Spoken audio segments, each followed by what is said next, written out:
It has been a long, hot summer of arduous and insufferable work for the Michigan Wolverines, and now they feel that they have paid the cost to be the boss. They are ready, and Ann Arbor, Michigan is awash, saturated with expectations, as today the Houston Cougars come calling at 1-0 out of Conference USA against the Big Ten's 7th-ranked Michigan Wolverines. Hello, everybody. I'm Mark Jones along with Bob Davie. This is the third meeting all time between these two teams, Bob, and when you speak with the Michigan players, especially the seniors, you get the distinctive feeling that they will settle for nothing less than a Big Ten title and a national championship. Mark, we had a chance yesterday to visit with Michigan coaches and players. They are an extremely confident football team, particularly on offense. And there's three main reasons: experience, balance, and talent. And when you talk about experience, it all starts with John Navarre, the quarterback. Last week he started his 4th straight opener. He's not flashy. He's had some ups and downs here in Michigan, but he's improved every year. And the biggest thing, the players and coaches trust him. When you talk about balance, they can run the football. Tailback Chris Perry's playing 10 pounds lighter than last year. He looks quicker. He had 232 yards against Central Michigan. And when you talk about talent, there are some talented wide receivers in this country, but Mark, none of them are more talented than Braylon Edwards. He's big and he's fast, and one thing you can count on: when you wear number 1 in Michigan, that comes with high expectations. Yeah, when you look at some of the greats that have worn that number in the past, right now Edwards trying to take a step or two out of the coach's doghouse. As we are set for the kickoff in just a few moments, Lloyd Carr, the head coach of the Michigan Wolverines, in his 9th season at the helm, the 1997 National Coach of the Year. Last week, after the victory against Central Michigan, pleased on one hand, but not so pleased on the other hand with their effort. But Mark, we've been around the Michigan program several times, and we go in there on Friday. I think you sensed the same thing that I sensed. They feel that there's something special about this football team. I saw more smiles and more of an up-tempo approach around that Michigan football office than I've seen yesterday. Bob, on the other side of the field, Art Browse is the first-year head coach at the University of Houston. He is the first former player to be the head coach at that school. And it's an amazing background. He was a head high school football coach in Texas, went to Texas Tech, spent 3 seasons as the running back coach, and now he's the head coach, bringing his alma mater into Michigan Stadium. Michigan won the toss and has elected to receive the football. Houston will kick off. Back deep, Jeremy Lesueur standing at his own 1-yard line, number 21, along with Pierre Rembert for the Wolverines. And we are underway. The kick goes through the back of the end zone, and Michigan will start on its own 20-yard line. And let's go downstairs to Holly Rowe. Holly? Well, guys, there's been some concern here in Ann Arbor that people might overlook this game against Houston for next week's game when Michigan takes on Notre Dame. But I talked with John Navarre, and he said, no way. We are looking at this game like we looked at Utah last year. Utah came in here lightly regarded, but they shut us out in the second half, and we escaped with a 3-point win. So Navarre says they are thinking Houston is just like Utah. They will not overlook them. We didn't even hear the words Notre Dame in the football complex this Friday, guys. All right, Holly, we are set for first down and 10. 3-receiver formation. Bell in motion. Barr on a quick 3-step drop. Dumps it off to his back at the 22-yard line. That's Chris Perry. And let's take a look at the starting quarterback, John Navarre, 6'6", 228 pounds, a senior, just a plain old guy who likes listening to Charlie Robertson country music, and he has really started to take the leadership reins of this team. Let's take a look at the offensive backs and receivers. Perry had a big week last week. Dudley, Bell, Butler, and Massaquoi at tight end. Second down, and about 9 to go. Another 3-receiver set for the Wolverines. Braylon Edwards in the slot. They're going to go up top, and it's incomplete, intended for Tyrese Butler. Let's take a look at that offensive line. Lloyd Carr calls this offensive line a typical Michigan front, strong and stout. They are that, Mark. It's an impressive group. A lot of 3 fifth-year players on that offensive line. Tony Pape, one of the leaders up front, along with David Boss against this defensive front for Houston. The key for them today, getting some pressure on the quarterback. A little bit undersized. The 2 tackles both played and started last year as freshmen, but they're not the biggest, strongest guys. It'll be third down and long to go for the Wolverines on their opening series of the ball game. Bell in motion. Navarre to pass, and it's broken up nicely at the 37-yard line. Intended for Tyrese Butler. Will Gully The free safety makes the play, and it's 3 and out for Michigan. Let's take a look at the linebackers for Houston. Brooks Everson, Conference USA's Defensive Player of the Week, and Bryant Brown. And athletic, Mark, and you can say the same thing about their secondary. A lot of speed, a lot of track athletes. You can see on that first series, they're not afraid to get up and challenge these talented Michigan wide receivers. Adam Finley standing on his own 8-yard line to punt, a career average of a little over 42 yards. It's off a high spiral.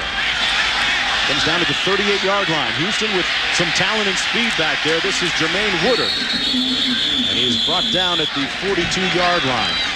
Kevin Cobb is the starting quarterback, a true freshman from Stephenville, Texas. And a flag down on the play, but had a chance to visit with him at the walkthrough yesterday. Believe it or not, this 18-year-old has a little bit of a swagger to him to go with the goatee, Bob. I agree. I'm not sure what kind of beads those were he was wearing. Holly had the right name for him.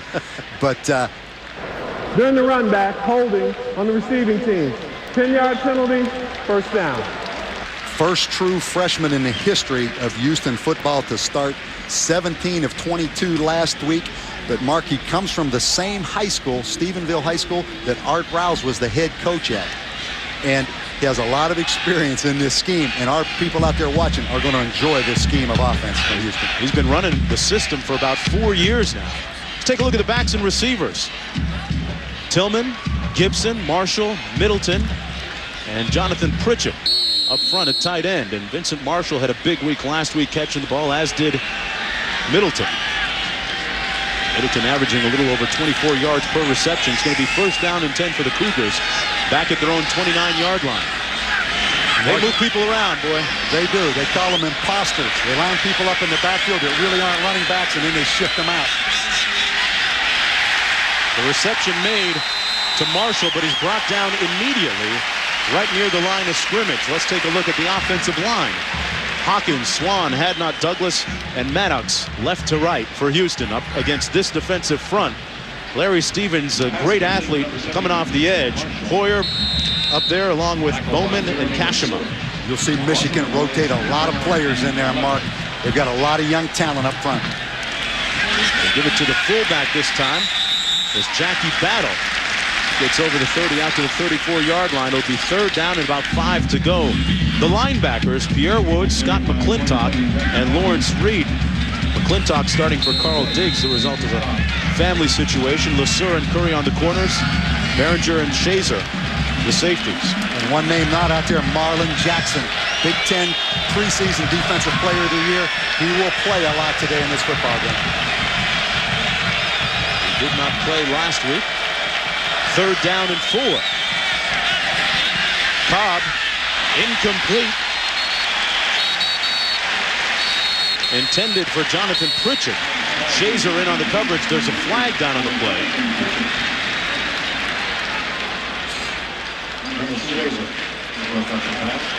It's going to be against the Houston Cougars. It'll be declined, and they'll punt. So both teams with 3 and outs offensively on the respective series of the ball game, the first one. Jimmy McClary coming in to punt for Houston. Mark, you get a chance early to see the really chaotic offense of Houston Cougars. It's really a combination of a lot of different things. Some Stephenville High School, some Texas Tech, and some running shoe principles, some veer principles. So you will see everything there is in football today offensively from Houston. Yeah, Browse right there told us that, hey, we don't really have a playbook. We just kind of draw it up in the sand week to week and see what works.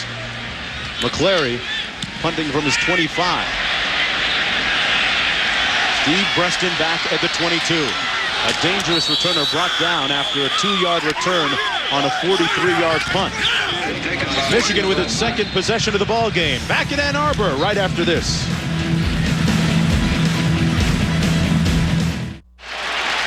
Back at Ann Arbor, Michigan with the ball. First down and 10 from its own 26-yard line. Lloyd Carr says that as far as discipline goes, it has to be corrective. And we'll explain that statement a little bit after this play. This is Perry stopped up right at the line of scrimmage by the safety, Jermaine Woodard. Let's go back to Reese in the studio. All right, Mark, Trev Alberts and Mark May here with me. We've already got action underway over on ESPN 2 right now. Ole Miss and Memphis. Mike Espy, well, he's not going to get an award for that. Puts it on the ground. Lee Hayes recovers for the Tigers. And then Danny Wimprine carved up the Rebels a bit last year. Scott Williams, somebody's got to have the back out of the backfield. D'Angelo scores 7-0 Tigers. A lot of motion in that Memphis offense as well. Tough to be a defensive coordinator these days. And this is Perry out of the backfield, making the catch and stopped up immediately at the 24-yard line. Woodard making another stop. That Houston defense, Bob, playing well early. I'm impressed right now with Houston's defense. They have 8 starters back from last year. They have some talent and they have some speed. Plus, Mark, they have the added advantage of Michigan hasn't had a chance to watch them on tape. Even though Houston played a game last week, it was against Rice, triple option offense. Virtually, Michigan could get nothing off that tape. They at times had to go as far back as some Stephenville High School tape. Try and study this Houston team. And here's Navarre back to pass. Under pressure, got it away, incomplete. Hit the hands of Tim Massaquoi. But they're coming after John Navarre. It's 4th down and 10, another 3 and out for Michigan. And one of the things about John Navarre, he is not real elusive. A scrambling quarterback right here, Mark, may have been able to avoid that, but you get number 45, Bryant Brown, the linebacker, coming on the blitz. Michigan in too many 3rd and longs here early in the football game. It's going according to the script right now for Art Browse. Finley with his 2nd punt of the ball game, another high spiral. They fielded on the run at the 35-yard line. A 39-yard punt, and Houston Cougars going to have some good field position for their 2nd drive of the ball game. Tonight, folks, at 7:15 Eastern, ESPN2, Bobby Bowden's 10th-ranked Florida State Seminoles play host to ACC rival Maryland. Then at 7:45 Eastern on ESPN, Mike Shula's Crimson Tide welcome Bob Stoops and number 1 Oklahoma to Bryant-Denny Stadium. For more information, log on to ESPN.com. And I really think this is going to be a huge bounce-back year for Florida State. That is David Harris down in the field, meanwhile, for Michigan. And I'll tell you, talk about bounce-back. Greg Jones' run last week against North Carolina, when he just flat bulldogged that defensive player from Carolina, was one of the most impressive blows I've ever seen. Those guys are feeling a little bit nasty down there in Tallahassee. Timeout on the field. We'll take one, too, and be back right after this.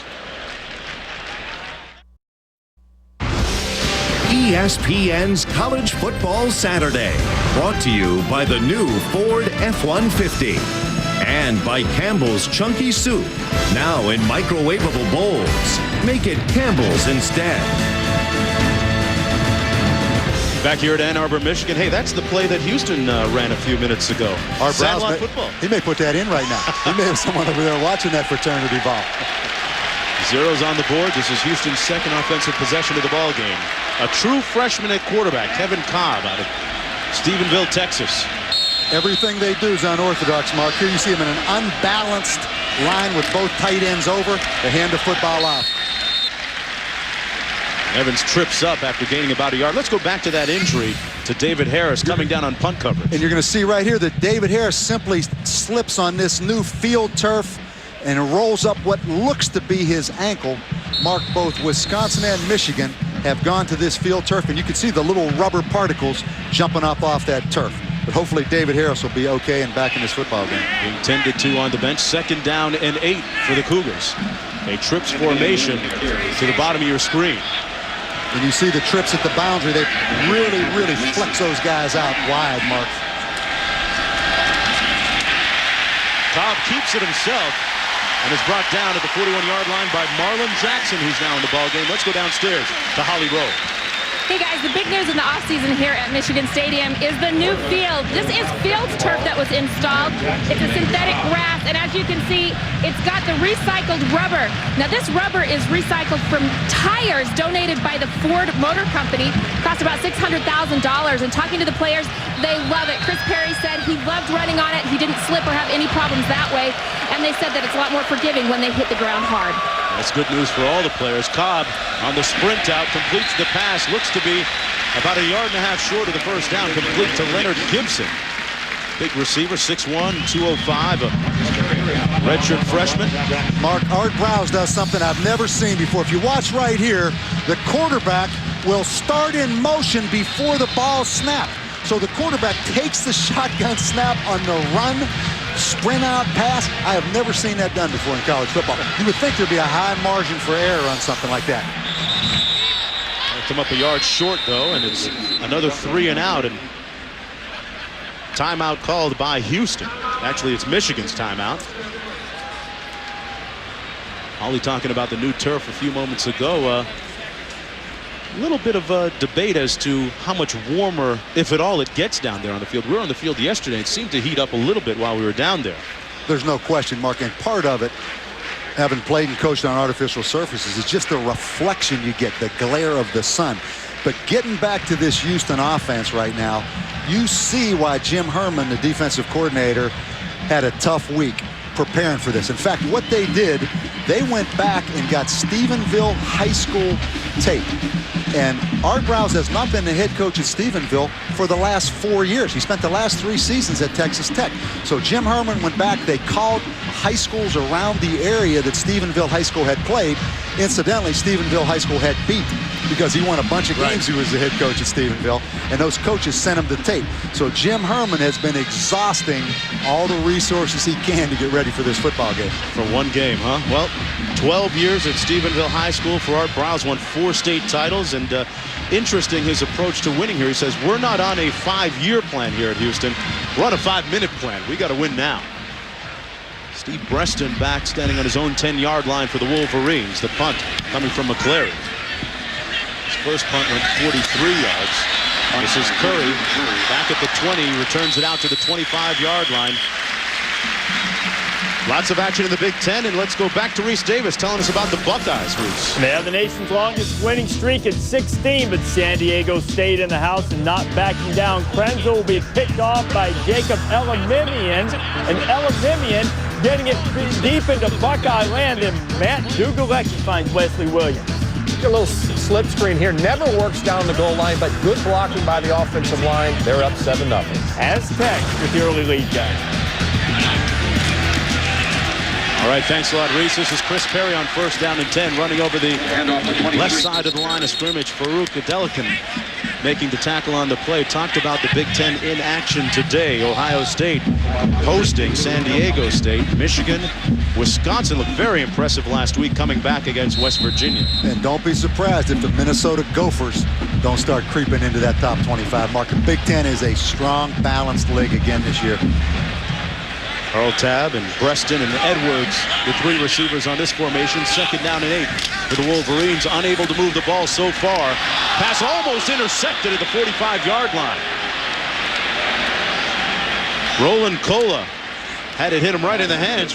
Wasn't expecting it. Intended for Carl Tabb. Michigan loves Carl Tabb. They say he is the fastest wide receiver on this football team. John Navarre had him open on the slant, threw the ball behind him. But the problem right now, Mark, Michigan is out of sync because they cannot run the football. Chris Perry went for over 200 yards, 232 last week on the ground against Central Michigan. 3rd down and 8. Michigan seemingly determined to pass the football. Navarre has to make a play himself, and he's brought down short of the 1st down at the 26-yard line by Bryant Brown, leading the charge for the Cougars. Another 3 and out for the Wolverines, their 3rd one of the afternoon. John Navarre's an experienced quarterback, but here I think he locks on to Braylon Edwards from the beginning and just stares Braylon Edwards down. The problem, Houston dropped 8 into coverage, Mark, but an experienced quarterback trying to make a play, wanted to go to Braylon Edwards, had nowhere to go with the football. Once again, Houston's defense stepping up, 3 and out. 8:20 to go in the 1st quarter. Put a little pressure on Finley this time, a low line drive punt. Woodard will let it bounce, and it'll roll past the 30, down to the 28. Houston Cougars will have possession 1st down and 10 after that 46-yard punt. Still hanging in when we come back. A few moments ago during the break, that's Harris being carted off the field for Michigan. David Harris injured on that punt return a few moments ago. 1st down and 10 meanwhile for the Cougars. Cobb out of the shotgun, backside pressure, steps up, and the freshman runs for a 1st down. The first one of the ball game out at the 41-yard line. A 13-yard pickup brought down by Reed. You see what an athletic quarterback brings to the table. 95, Kashama is going to come from the backside. Looks like right here he has a dead shot on the quarterback. The Cobb steps up, breaks some tackles, and Houston right now, Mark, it's going exactly how Art Briles wanted it. They have a lot of momentum. First down and 10. Pass incomplete. Hit Travis Griffiths right in the basket. Let's go back to Reese in the studio. Mark, Michigan and Ohio State aren't the only Big Ten teams with their hands full. Penn State against Boston College. Quentin Porter to Grant Adams, Mark. Beautiful play action pass right to Adams on the post play. Touchdown, Boston College. Boston College ran up and down the field, but lost the game to Wake last week. They're up on Penn State. Penn State bouncing back last year, looking to improve on that performance this year. Second down and 10. Cobb on the sprint out, flag down in the backfield. Cobb showing a little elusiveness, finally brought down to the 46 by Scott McClintock. Mark, we're going to get holding right here. I believe they held number 90, Norman Ewer. This one's going to come back. But again, you see the scramble ability of Cobb. Art Briles did not run him one time last week against Rice. I'm talking about any kind of options or anything, but he felt like he would have to move him a little bit and scramble him a little bit more today.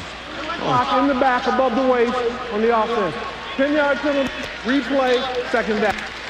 You talk about Cobb being a true freshman quarterback. His aunt lives outside of Houston, and he moved down there in June so he could work in the offseason with the Houston receivers and backs. And it gave him a tremendous advantage. And the veteran Houston players were so impressed, Mark, when he came in because he had total grasp of this offense that came from his high school. Stephenville High School, and Bob, I'm going to get you to tell me a few stories about Stephenville before the show's over today. I know you worked a few living rooms down there, the closer and recruiting. Throws it up incomplete, a broken pattern that time seemingly. Harrison Arsenault was the closest receiver. Jacob Stewart applying the pressure. And you see Michigan heating up and blitzing that empty no-back set.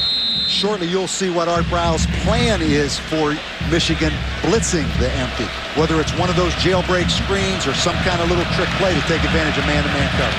For Briles to try and counter the Michigan defense. And coordinator Jim Herman, third down and long. Another empty formation for the Cougars. 5 receivers out in the pattern. Pass is complete to Marshall. And he put the ball on the ground. It's loose. It's Michigan ball. Vincent Marshall made the reception, then coughed it up, and now there's a flag.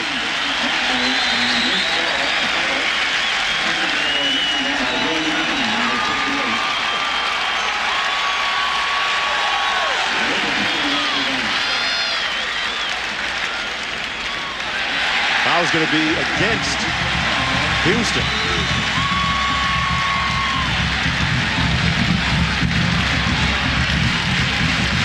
So the first turnover of the game favors Michigan. At the 15-yard penalty, first down. We get a chance to look at the turnover. Houston throws the screen. Right here, you're going to see Shazar, the safety, and Marlon Jackson comes in and knocks that football out. And number 58, Roy Manning, comes up with the recovery. Michigan's offense. Shazar, and you see Marlon Jackson, Mark, coming in there and getting that football out of there. And as a result, Michigan offensively working with a short field. Chris Perry between the tackles down to the 19-yard line. Bob, we were talking during the commercial. Why hasn't Michigan run the ball as much as you might have thought coming into this ball game? Well, Mark, I think they will. You see them go back right there to their signature play, something we call gap blocking, where everybody blocks an area and you pull the backside guard. But Chris Perry, 232 yards last week, 1,000-yard rusher last year, Mark. So they can run the football. They're going to have to right here. Give it to Perry again. Cuts back inside.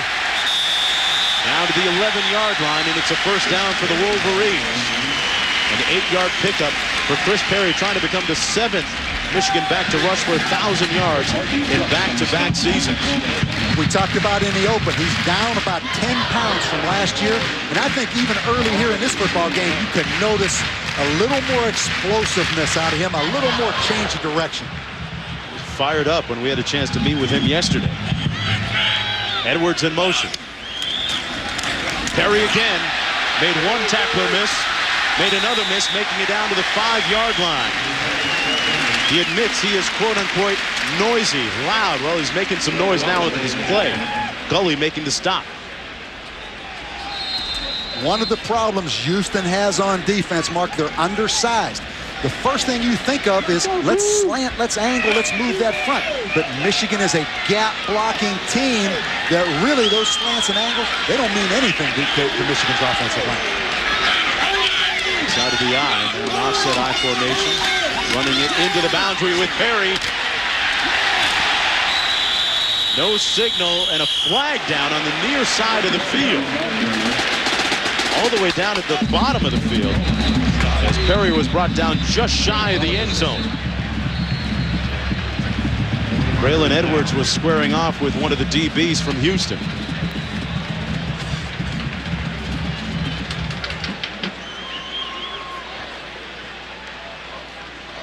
Steve Payman, the referee with the white cap, a busy man so far. After the play was over, personal foul on Houston. Personal foul on Michigan. Penalties offset. Result of the play is a first down. It'll be first down and goal to go. Michigan loves this offensive line, and who they really love is Big David Boss, this offensive tackle at 330 pounds, rocking around on the outside stretch play. You see Chris Perry, he will protect that football. He's carried the football a lot of times, and he knows there's no quicker way to get in Lloyd Carr's doghouse than to cough that thing up on the goal line. Learned that last year against Utah. First down and goal. Perry time. Touchdown, Wolverines.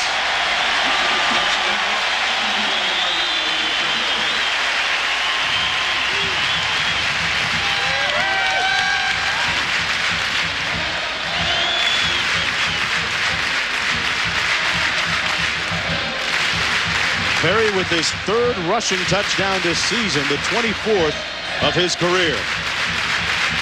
And Michigan able to convert on the turnover from Houston on the fumble.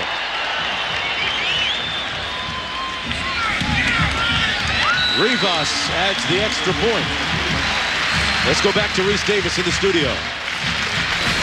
All right, Marco, Michigan seems to be assuming control. Penn State's in a world of trouble against Boston College. Porter to Tony Gonzalez, the other Tony Gonzalez. Tom O'Brien, the head coach of Boston College, has found something in the Penn State defense where he's attacking the middle of the defense. That's his 2nd touchdown right down Penn State's defense. 5-play, 56-yard drive, 2-touchdown lead for the Eagles.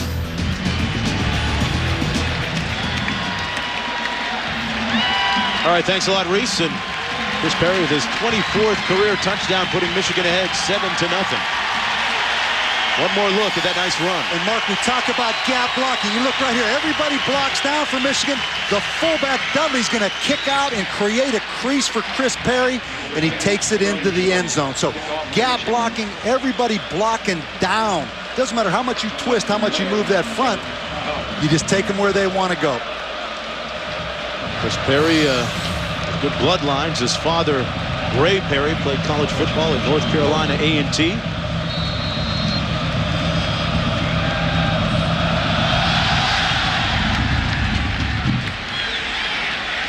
It comes down to the 2-yard line. Still on his feet. Sean Pope with a nice return of 27 yards. And Art Browse's team still trying to get on the scoreboard, trailing 7-0. I think what you're going to find out now, Mark, is how does Houston play as we look at Art Browse, a wide receiver at Houston, 74-76. How does Houston play now that something bad has happened? The Rice game last week, it was 31-7 at the half. They were up. Everything went exactly how they wanted it to go. Now they got to fight back and overcome some adversity right now. Being led by a true freshman at quarterback, Kevin Cobb. They tried running that play earlier. This time it worked. And Shazer put a hit on Chad McCullough, who was fortunate to hang on to the ball. Ernest Shazar, 6'4" safety, physical, and right there, Houston very fortunate that Chad McCullough did not cough that football up. Mark, that's how you draw him up right there. He looks like a strong safety supposed to look. 2nd down and 5. Run it to the other side, complete. 1st down, catch made by McCullough. Houston with a little dink and dunk on offense. 1st down. And something Houston does, they give you so many formations. You can see right here that Michigan did not align properly. They left McCullough uncovered. They raise up and throw the hot out there. Excellent communication between the quarterback and the wide receiver. 1st down and 10 near midfield at the 46. Cobb brought down behind the line of scrimmage. And number 94, Pat Massey.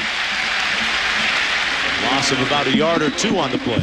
You see Michigan. The thing I like about Michigan's football team, Mark, they've got a great combination of older, experienced players and then young, talented players, particularly at linebacker and on the defensive line. So they have a nice mixture as you see young Pat Massey step up and make that play. If there are any question marks about Michigan this year, it might be their depth defensively. Cobb back to pass. Complete to Marshall, who's pushed out of bounds. Right near the line of scrimmage. Actually might have lost a yard back at the 42. They keep throwing those underneath passes and out of the backfield in the flat, trying to set something up maybe, Bob? Down well, it reminds me a lot of back in the late 80s, Jack Pardee and John Jenkins at Houston running that run and shoot. Spreading the field and then throwing the jailbreak screens. They have that kind of speed at wide receiver, Mark. If they get a crease, they can take it to the house on you. 3rd down and 14 to go. Gibson in motion towards the top of your screen. Cobb almost intercepted at the 43 by Shazer. Shazer around the ball a lot this afternoon. It'll be 4th down. The Cougars will punt. Mark, everybody in college football trying to steal a little bit of what Tampa Bay does on defense, and that time Michigan in the cover 2, running that middle linebacker deep in the middle of the field, just like Tampa Bay. Clary with another punt. His 3rd of the day. Preston fields it back at the 17. Preston out to the 27-yard line. A 10-yard return after that 41-yard punt. Hey, what a game on NFL Sunday Night Football. The Raiders and Titans this week. Terry Gannon going up against Steve McNair, a rematch of last year's AFC title game. Tune in Sunday night, 8:30 Eastern on ESPN and available nationwide on ESPN HD. That's my MVP this year, McNair. I'm going to go with the Titans quarterback. I'm going to write that down. Because last year I learned you made some statements early in the season, and I didn't write them down, and there was no way to confirm some of those things. So I'm writing that one down. Rich Gannon, the quarterback. Oakland Raiders hoping to atone for that Super Bowl disaster last year. Here's Perry. Got a 1st down. Got a nice block from Kevin Dudley. A little bit of a new play for Michigan this year. Once again, pulling David Boss, getting a wide stretch play and just handing the ball to Chris Perry. A little bit different scheme, trying to get the football out on the perimeter. Dudley, the fullback, nice block. Well, Michigan now getting back to their running game, and somewhere here in Ann Arbor, Bo Schembech were probably glad about that. I tried to tell you, don't get nervous. You were nervous early in this football game now about that rushing game. As Michigan knows who and what they are. Edwards in motion. Out in the flat, nice catch by Perry at the 42. Reese, what's going on with Penn State and not so happy Valley? Well, Zach Mills didn't complete a pass in the 2nd half against Temple, and not much is going right now, Trev. Well, if you're going to throw the screen, you got to get the defensive end cut. They don't. Tom Martin gets his big paws up there. Rumble number 90, get in there! But he did, and the last time Horace Dodd was in this stadium, he played linebacker for Penn State. He scored for BC as a running back. He said, if we win this game, I'll go to my grave happy. Oh, yeah, he's smiling, I guess, in his confidence. David Underwood now in a tailback. Gets the handoff. A huge gaping hole between the tackles and a 1st down on Houston's side of midfield at the 45-yard line. David Underwood ready to make a contribution this year. Picked up 14. Terry Malone told us yesterday, Michigan wants to run more out of the one-back set. Here they come with the lead draw. Excellent block by Pearson, the center, but they did not run the football very well with one back in the backfield last year. They want to do more of it. They like this young David Underwood. 20 minutes from Texas A&M's campus, Madisonville, Texas, comes to Michigan. Playing against some guys that he knows from back in high school. First down and 10. Wolverines Navarre going up top for Edwards. Incomplete at the 10-yard line. A tough catch.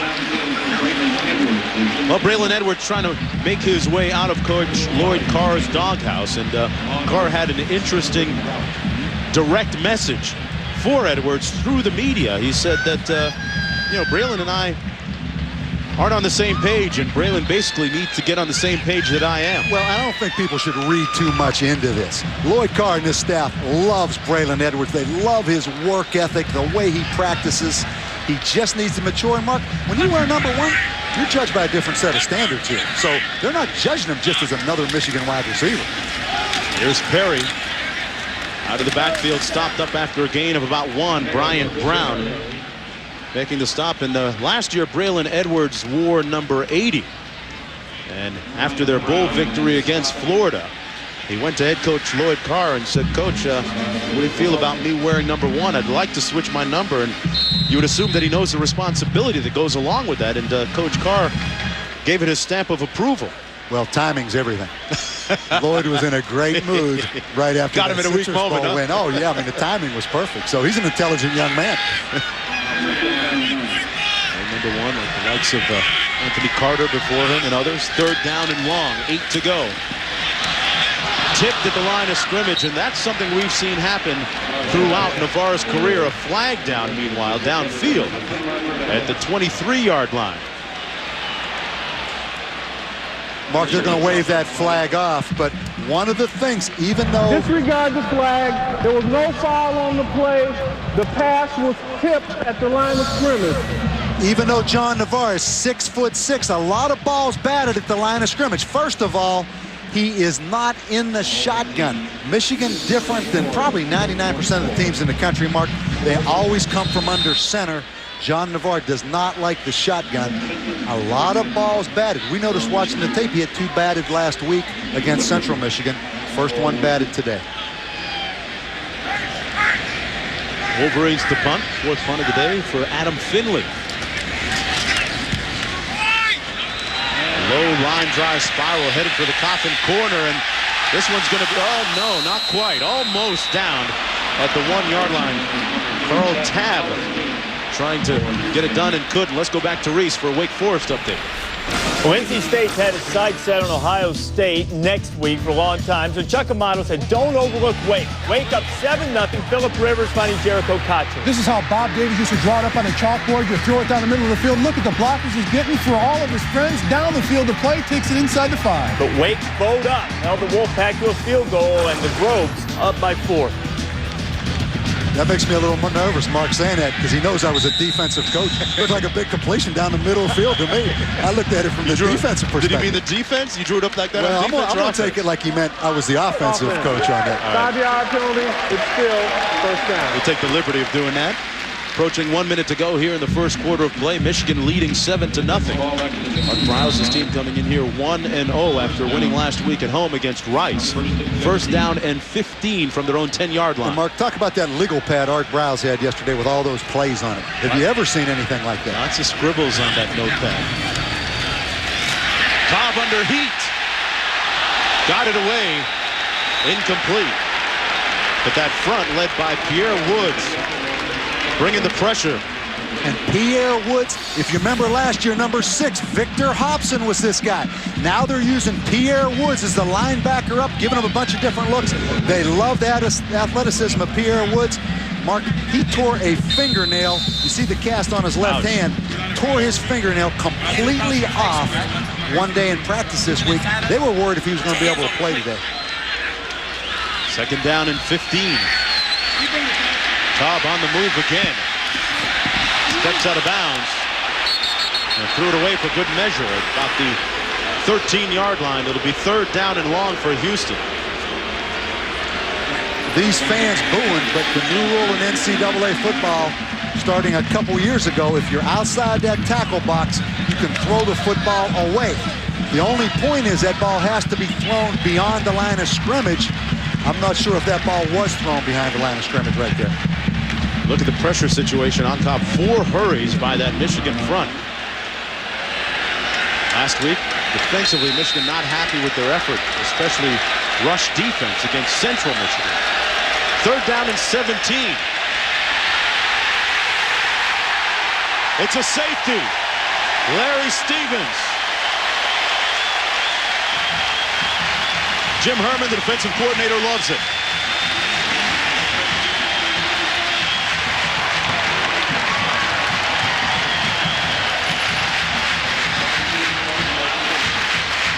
Mark, I don't know at Stephenville High School if they played this many different fronts on them, but right there, Houston turned to defensive end.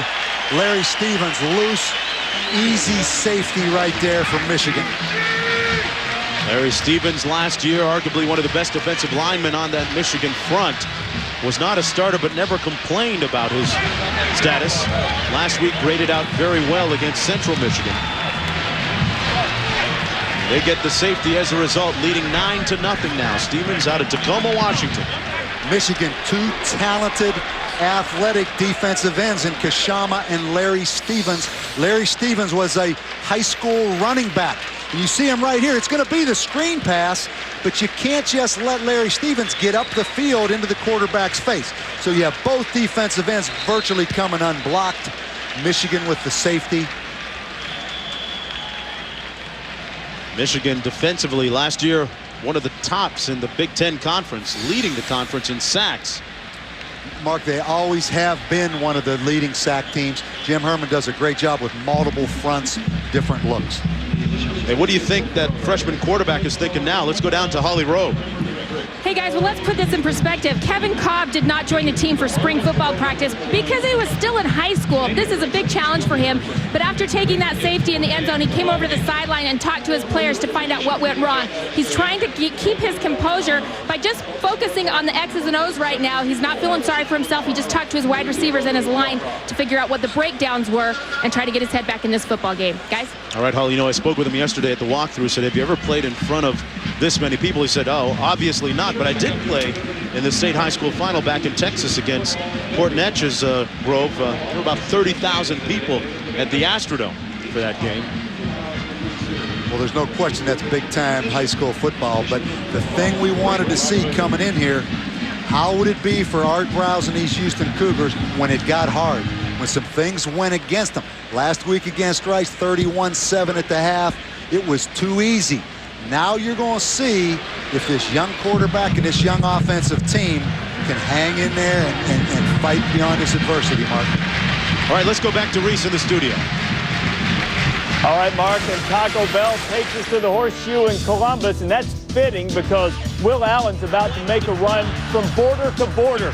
Will Allen with the pick of Matt Dugalecki, a 100-yard interception return. Chris Gamble once again making a play, getting his hand in there, getting the ball tipped, and too much speed. Will Allen, easy touchdown, Ohio State. Got a new Buckeye record, and he put the Buckeyes on top by 3. All right, Reese and Bob, you know, the axiom says that everybody has their price. Well, I guess the price for San Diego State was a reported $2.7 million that they took in a guarantee to move that game from San Diego State to Ohio State. Worth it? Mark, that's a bunch of shoulder pads. You can buy a bunch of shoulder pads and helmets with that. To give you an example, if that's correct, Houston received, I believe, $500,000 coming here to Michigan. So when you start talking about $2.some million to move a game, I can see why they moved it. Build a new wing on the library for that kind of dough. LeSueur kept it on the fake reverse. Jeremy LeSueur into Houston territory at the 39-yard line. Mark, to give you an idea, Excellent return by Jerry Minnesota. To give you an idea of the difference, coaching in Michigan, you see that entire football team and coaching staff getting off that bus, not many smiles. Then you look at Art Browse getting off that bus. They're dressed just a little bit different. But Art Browse coming in here today, it's fun for him. He's only coached one game in college football. He won it last week, a big win over crosstown rival Rice. A lot more pressure, a lot more expectations coaching at Michigan. And Lloyd Carr's been through it many, many times on that sideline. First down and 10 for the Wolverines on Houston's side of midfield. Chris Perry stopped up in the backfield at the 42 by Bryant Brown, who played in all 11 games as a true freshman. And Mark, sat out last year. I didn't mean to interrupt you there, but go back to the turnover. Houston with great momentum early in this football game, and then number 17, Vincent Marshall, coughed it up on the screen pass, and now momentum has swung drastically to the side of Michigan. Well, Holly talked about it at the top of the show. Michigan did not want to look by Houston as an opponent because of the fact that they have Notre Dame coming up here at home next week. Came out with a bit of intensity to start this one off. Navarre setting up the screen to Perry. He's got a blocker out in front of him. Chris Perry got the first down at the 29-yard line. A well-executed screen pass by the Wolverines offense.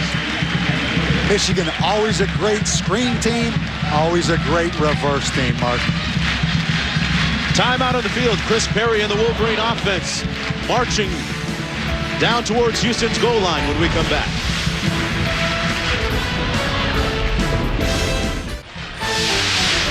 Welcome back, everyone, to Ann Arbor, Michigan. Another crowd of well in excess of 100,000 under a benevolent sky spattering down on a not-so-natural grass field anymore. 9-0, the Wolverines in the lead as we begin the second quarter of play. First down and 10 on Houston's 28. Navarre on the quick hitter. Incomplete. And out of bounds, intended for Steve Breston. Let's take a look at our ESPN game track. And one of the storylines coming in was how would Marlon Jackson react after not playing last week? Well, back in earnest, Chris Perry with the first rushing touchdown of the ball game for Michigan. Then the safety, Larry Stevens, the rush off the end. And that's where we stand right now, 9-0. Perry's touchdown coming off a fumble by Houston. Underwood in a tailback for Perry right now on second down and 10. Underwood stopped up to the line of scrimmage by Bryant Brown, and back to Reese in the studio. North Carolina State, Wake Forest, Mark, and the Demon Deacon just not letting the pack on the field. Here's Chris Barkley. Just powering in right off the right tackle. Nice job by Barkley, keeping the shoulder pads low. Look at Jim Grove team up 14-3 on number 11, and Eli Manning just threw a touchdown pass to cut Ole Miss's deficit 14-7 against Memphis. And next week, Bob, Wake Forest taking on Purdue. That should be an interesting hookup. No question. And Michigan again in a 3rd and long, and you have to be impressed with Houston's young defense here, the way they've played and hung in there. Get to about the 18. Navarre hit hard, and it's ruled incomplete. Courtney Brooks lit him up. Brooks, the converted strong safety, with a big play for the Cougar defense right when they needed one. You don't see this very often where Michigan just gives up a sack, but Houston coming with two rushers from the outside on one blocker. Courtney Brooks hits him right in the chops. Fortunately, that was not an interception right there, Mark. The arm is going forward. And here is what everybody in this stadium is holding their breath to see. Michigan trying to convert a field goal. Well, Lloyd Carr eschewing Adam Finley, electing to use Eric Rivas this time on a 43-yard attempt. And he can only hope that he has found his man. Rivas is good. Barely making it. Last week, Finley was just 1 of 3. Rivas gives Michigan a 12-0 lead. Back to Ann Arbor right after this. Michigan leading 12-0 as we are underway here in the second quarter of play. And whenever you have championship hopes and aspirations like the Wolverines do, sometimes the close games come down to the kicking game. And last season, they were just 12 of 24 on field goals. This kick deep into the end zone. And the Cougars will start off on their own 20-yard line. Bob, what about that, though? Do you have all your kickers on scholarship? Do you get a guy, try him out, then put him on a full ride? How do you approach things like that? Well, they are that critical. If you look at the studies in college football, there's more parity now in college football than ever before. There's a lot of close games, more close games now, Mark, than ever in the history of college football. It's going to come down to the kicker. So I give those scholarships to kickers. Michigan example, they went and got Garrett Rivas, number 38, a true freshman. Dad played in the NFL. Finley, they'd love him to be just the punter. So it's all on the table for Garrett Rivas, and he responded and hit the field goal. Well, Finley started helping out with the place kicking duties midway through last year. The pass complete by Cobb for the first down, and then some. The Cougars getting a big play on offense into Michigan territory at the 44-yard line. A nice run by Vincent Marshall, who atones for that earlier fumble. You see the speed of Vincent Marshall. They said he had a bit of a hamstring coming into today's game, Mark. You couldn't tell it right there. I mean, Vincent Marshall gets an excellent block out there, and watch the speed as he goes down the sidelines. Vincent Marshall held the state record in the triple jump. He's an athlete, and he can run. First down and 10. Longest play of the ball game for Houston. Cobb under pressure, and he's sacked by Stevens back at the 44-yard line. Larry Stevens with his second sack of the ball game. We're here in Ann Arbor, Michigan. Michigan hosting Houston out of Conference USA. I'm Mark Jones along with Bob Davey, Holly Rowe down in the field. Both teams coming into this ball game at 1-0. And Michigan right now pitching a shutout, 12-0. Second down and long for the Cougars, who have had a tough day offensively.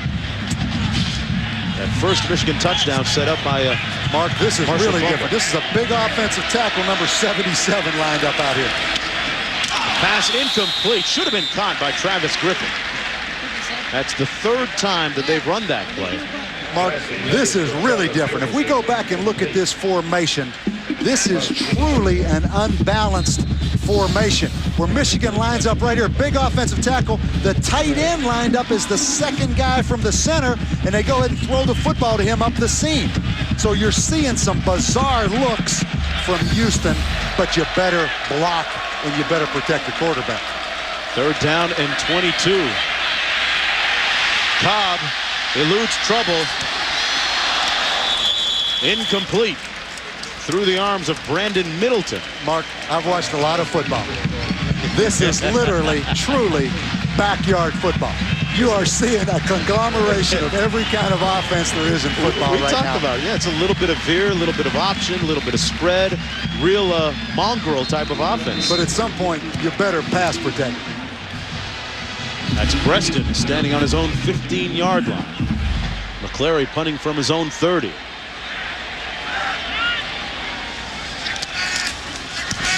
A low line drive. This should be returnable. Preston makes people hold their collective breath when he has the ball. And that's why a nice burst up the middle out to the 33-yard line. Timeout down in the field. Steve Preston ready to turn it loose along with his teammates when we come back. ESPN's College Football Saturday. Brought to you by Rocky Mountain Cold Coors Light. Cold, down, easy. And by Suzuki's award-winning automobiles, motorcycles, ATVs, and marine engines. All proud presenting sponsors of the Heisman Trophy. Well, the real game breaker and playmaker that Michigan perceives to have in their offense is Braylon Edwards. So far in the ballgame, he does not have a reception. Interesting that a couple of years ago, Edwards considered leaving. Got a little homesick, wasn't sure that Michigan was the place for him, but his father, Stanley, for one, talked him out of it, and Stanley is supposed to be in attendance here today. Edwards feeling the wrath of head coach Lloyd Carr with respect to some disciplinary issues, but Carr telling us he doesn't expect any more problems from his star wide receiver in the future. First down and 10. Navarre looking Edwards' way, goes down the middle of the field, complete to the tight end, Massacre. First down, Wolverines at the 23.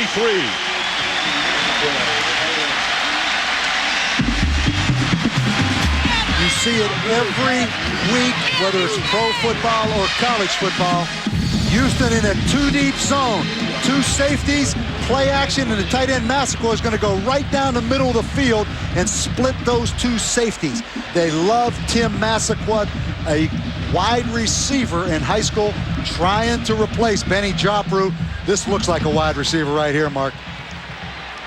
Showing a good set of hands. A 45-yard pickup, first down and 10.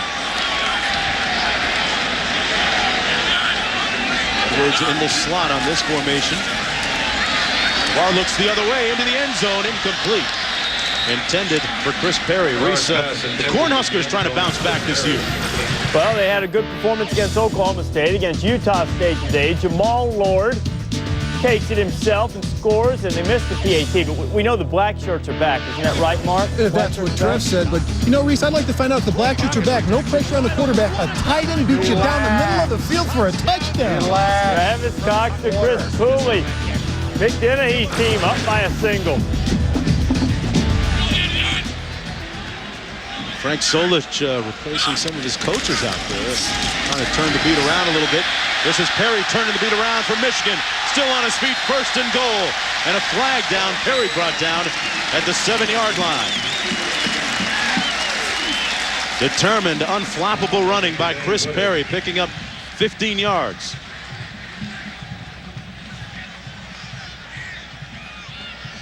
They're going to bring this one back, it looks like. A clip against the Wolverines. Mark, Chris Perry, to me, looks much quicker than he looked a year ago. Lost 10 pounds. On the offense, 15-yard penalty, replay, second down. And I promise you, he loves this field turf because he made a cut up in that hole. He just broke the defensive player from Houston down in the hole. Perry really put together. Had a chance to visit with him yesterday, and he's one for certain that's not afraid to get into his teammates' collective grills in the locker room when it's time for a little fire and brimstone. Second down and 14. Navarre with a different type of leadership quality. Navarre excited about this team being his team. No doubt that it's his huddle this year when he sticks his head in there. Timeout on the field called by the Wolverines. We'll be back right after this. Michigan Wolverines just on the edge of the red zone. And last year their red zone offense a cause for concern. Just 59% scoring once they're in there. Second down and 14 after the clip. They run the screen back to the short side of the field. Chris Perry brought down nicely at the 23-yard line. Let's go back to the last play of that run that was negated. Mark, a couple things. First of all, you see the difficulties that Houston has. We talked about if you slant the line, what happens. Watch Adam Stenovich right here when the defensive end slants inside. He just takes him clear out of the stadium. Now watch Chris Perry with the nice run, and then late you're going to see the clip right there. I don't think the receiver from Michigan got the head in front. But when you move that front sideways against a gap-blocking team like Michigan, you create craters up there on that defensive line. Right now they're looking at a 3rd down and 9. They haven't converted on 3rd down so far this afternoon. Navarre going to pass off the hands of Edwards. Braylon Edwards went high for it.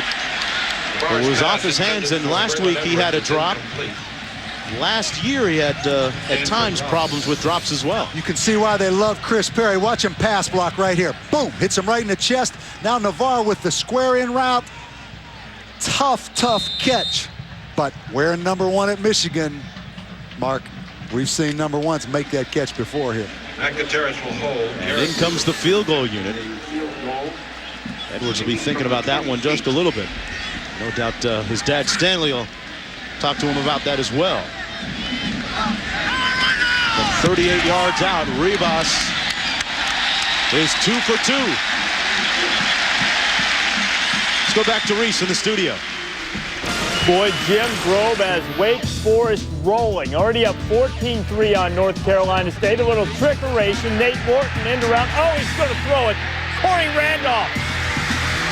That would set up a 1-yard touchdown run for the Demon Deacons. They went up 21-3. They made NC State go 3 and out. And Willie Idlett right up the gut and perhaps cutting the heart out of NC State is 28-3.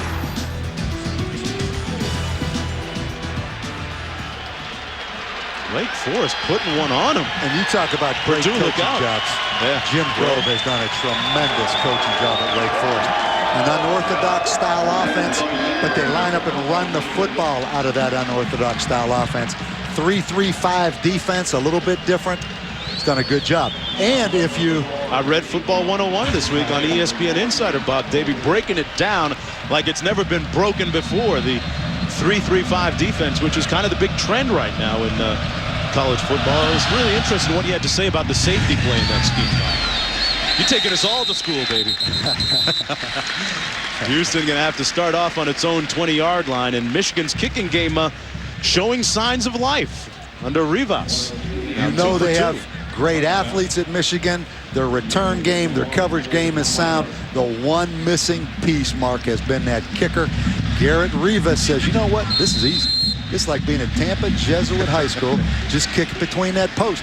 What Art Browse tell us yesterday? 3rd and 4 is 3rd and 4. Doesn't matter if you're in Michigan Stadium or Stephenville High School. All the same, right now his offense, though, got to get cooking a little bit and get with the program. Substitution infraction on the offense. They broke the huddle from the sideline with 12 men. 5-yard penalty. It's still first down. You can't sleep on official Steve Payman, who was watching him that time and caught them. I'll tell you this, the Big Ten officials, they took a little bit of heat last year because there were some close calls that impacted games. Gets back to our point that there's more close games now in college football than ever before. But Dave Perry, who's the head of the Big Ten officials, does probably as good a job as there is in the country, Mark. That's 5 penalties now against the Cougars. First down and 15. Cobb put it on the ground, got it back at the 15-yard line. For more of the kicking game, let's go down to Holly. Hey guys, well, Garrett Rivas, the true freshman, is getting some great experience here today. 2 career field goals in his first attempts. But the thing that the coaches and the players love about him, they say he's a football player. There is no greater compliment for a kicker than that. He's got a short, stocky body, a really strong, they call it a live leg. And the guys like him because he cares about what's happening on the field. He's a football player, heart and soul. Did a lot of work with the Grammaticals down there in the Tampa area with kicking camps. Cobb downfield, almost picked off by Shazer. Rolling into harm's way. It'll be 3rd down and long for the Cougars offense. They have yet to get untracked. Michigan's defensive line right now is digging in and flat licking their chops, Mark. There's nobody in that backfield. There's no maximum protection scheme. Look for a screen or a quarterback draw right here. Jim Herman, you got to look at him, the defensive coordinator for Michigan, up in the box a few moments ago. So I'd be happy with his defense. Houston 0 for 6 on 3rd downs today. This pass complete. Up at the 27-yard line to Middleton, short of the first down, though, by about 3 yards. And they'll send in the punting unit once again. And Middleton comes into this football game top yards per catch man in school history. Last week marked 4 catches for 122 yards, averaged over 30 yards a catch. No doubt he has speed. McClarion to punt, standing on his own 13, and Houston, who scored over 40 points last week, this one almost blocked, having a hard time getting on the scoreboard here. Preston fielded like a shortstop and is tackled at the 39-yard line. A flag down on the play. Steve Payman getting a lot of face time, on camera time today. Procedure against the Cougars. Well, big time and prime time tonight on ESPN and ESPN2. Number 10, Florida State, hosting the Maryland Terrapins at 7:15 Eastern on ESPN2, and at 7:45 Eastern on ESPN, Oklahoma number 1 taking on Alabama. Some great football on tonight, Mark. 2 traditionally powerful programs in Oklahoma and Alabama. 14 national titles between them. Is that a new logo for Alabama? Looks a little different to me. It's like the Oakland Athletics, doesn't it? When you first look at it. What happened to the old elephant? I liked him. 1st and 10. Perry. Nice gain out to the 47-yard line. Stenovich giving him a nice block. And Houston's defense, they've hung in here. Michigan with only 131 yards offense. They've been hampered by the 2 Houston offensive mistakes, the big turnovers. They've hung tough, but you get the feeling right now that Michigan's going to crack their will a little bit, Mark. 2nd down and 3. Michigan with just one offensive touchdown. That one coming off of the Marshall fumble. That's lining up in the offset eye. Underwood now the deep back. Navarre looking up top to Edwards. Incomplete, and no flag on the play. Stanford Roush back there on defense for the Cougars in the secondary. Houston shows blitz. John Navarre checks to the slant, the deep post route, and Stanford Roush, it looks like he grabbed him, Mark. Right there, got a little piece of him, but you'd like to see Braylon Edwards go up with both hands right there and maybe make a play on that football. Well, a smattering of boos coming out and raining down on Michigan after that last play. Neither team converting on 3rd down today. Michigan looking at 3rd and 3. I think it may have been raining on that back judge who didn't pull that flag out of his pocket. They run it into the boundary. Perry's got a seam and is chopped down at the 48-yard line, but he got the 1st down. And let's go down to Hawley. Hawley, everyone loves you when you're winning, huh? Oh, you don't even know the half of it. Chris Perry told us that after his 232-yard performance last Saturday, he was the big man on campus. He says, me and Marlon Jackson have a little saying for it. We call it the vapors. It's after a rap song that people start sniffing you a little bit. They know you're around because you're the big man on campus. He said he doesn't mind, though, if girls get the vapors. So all the girls out there, it's okay. He says he talked to some guys on campus that he hadn't talked to for over a semester and a half after being the big guy last week. Funny how everyone wants to open your door and buy you lunch. Underwood in for Perry on this run down to the 43-yard line. Yeah, the spoils of victory can be intoxicating and narcotizing for some people, but this Michigan team seemingly very level-headed, Bob, because of all the key leaders they have who are seniors too. Well, just so much invested in this football team, and I talked to Lloyd Carr yesterday in our conversation about how long it takes to get it built up to this point where you have the kind of depth, you have the kind of experience, the kind of balance they have. Michigan, I think, a legitimate shot to be in the Nokia Sugar Bowl this year, Mark. There's Underwood again, got a nice block from the lead back. Got the 1st down to the 36-yard line. Kevin Dudley on the ISO. 1st down, Wolverines. Modern-day fullbacks in the I formation. They have to be content to play their role. You're going to watch Dudley right here on the ISO. Great pad level of getting down underneath the pad level of the linebacker from Houston. That's old-time football right there. David Underwood playing against some of his local guys from Texas. 1st down and 10. They line up out of the I once again. Perry back in the ball game, the deep pass. Off the play fake. Boy, John Navarre and Braylon Edwards aren't quite on the same frequency this afternoon. Mark, it looks to me he's throwing the football high. He's had several throws that have been flat just high. Sets up a 2nd down and 10.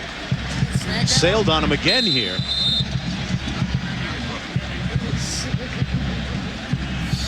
Michigan with a lot of talented wide receivers.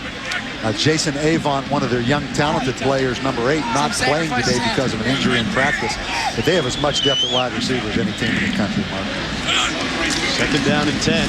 Perry. Chewing up yards on the ground. Chris Perry with a determined effort down to the 15. Moving the pile after the tackler came up on him. 22-yard pickup. Michigan again running out of the one back set. You see the tight end, 88 Massaquoi. May have got a little jersey there, but a good effort. Chris Perry breaking it outside. Mark, watch him again. I think he has more shake than he had last year. I really do. Losing that 10 pounds has helped him. Yeah, he looked pretty tight and shredded when we saw him. 1st and 10. Perry time again. Chris Perry spinning down to the 9-yard line. Chris says that we asked him to describe himself, and he said, well, I'm loud. It was pretty simple. He said, I'm loud. I'm not afraid to say something to my teammates if I think they're jaking it or dogging it, and not afraid to be hard on himself. He might be his own worst critic. Well, I'll tell you what. Lloyd told us yesterday what a finely conditioned athlete. He looks like he's sucking air a little bit, but talk about sucking air. That Houston defense right now starting to cave in again. against this big Michigan offensive line. Second down and 4. Perry stopped up behind the line of scrimmage by Joe Clay up front. Houston with both defensive ends back as starters, both defensive tackles. Dana DeMel did a good job of recruiting at Houston. They've got a lot of talented football players on this football team. Well, at the University of Houston, it's a time of urgency for them. They, like Tulane, at one point kind of considered discontinuing the program. But they brought in one of their own, Art Briles right there, to revive the situation. This is the 10th play of the Wolverine drive. Third down and 6. Houston coming with a little pressure, flag down. Navarre high once again for Braylon Edwards. And, Mark, you see John Navarre burning his eyes on Braylon Edwards, going to that #1 outlet, not looking at any other receiver. But I think we're going to have an offsides penalty on Houston. 5-yard penalty, replay, third down. One of the biggest improvements that Navarre made last year was in his progressions, being able to go off of that first receiver, then the second, and actually go through it all the way to the third receiver. But Mark, he hit 8 different receivers in the first half against Central Michigan. 8 different receivers. That tells you 2 things. Michigan has some balance in the receiving core, but also, like you said, he goes to that check down receiver. He looks to be forcing the football right now, and the football's sailing on him a little bit. After the penalty, it's third down and 1. They give it to Perry. It's going to be close. Don't think that he got there. Stopped up shy of the 5-yard line, trying that left side, running over Matt Lentz and Tony Pate. Something you don't see. Michigan turns one loose up front. Right here, you see the yellow line. Looked like he broke the plane of that yellow line on that shot. Mark, why don't you go out on a limb right here? Did he make it? I'll say yes. You don't sound real convincing like that. Wow, close. They gonna give it to him? They got it. Told you. Now, don't say they're going to give it to him. He made it. They're not going to give him anything. The yellow line does not lie, Mark. First down and goal for the Wolverines. Pitching a shutout so far, 15-0. David Underwood in the ball game now for Perry. And the offside penalty against Houston. Houston's been on the field now 10 straight plays defensively. They're hanging by a thread right now. Edwards in motion. Underwood gets the call. Touchdown, Michigan. Old time, old school, old-fashioned Michigan football.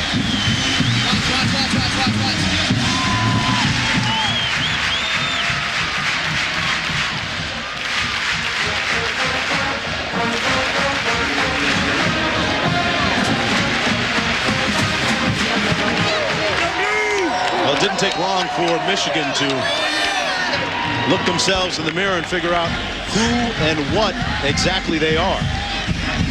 Power running game coming alive.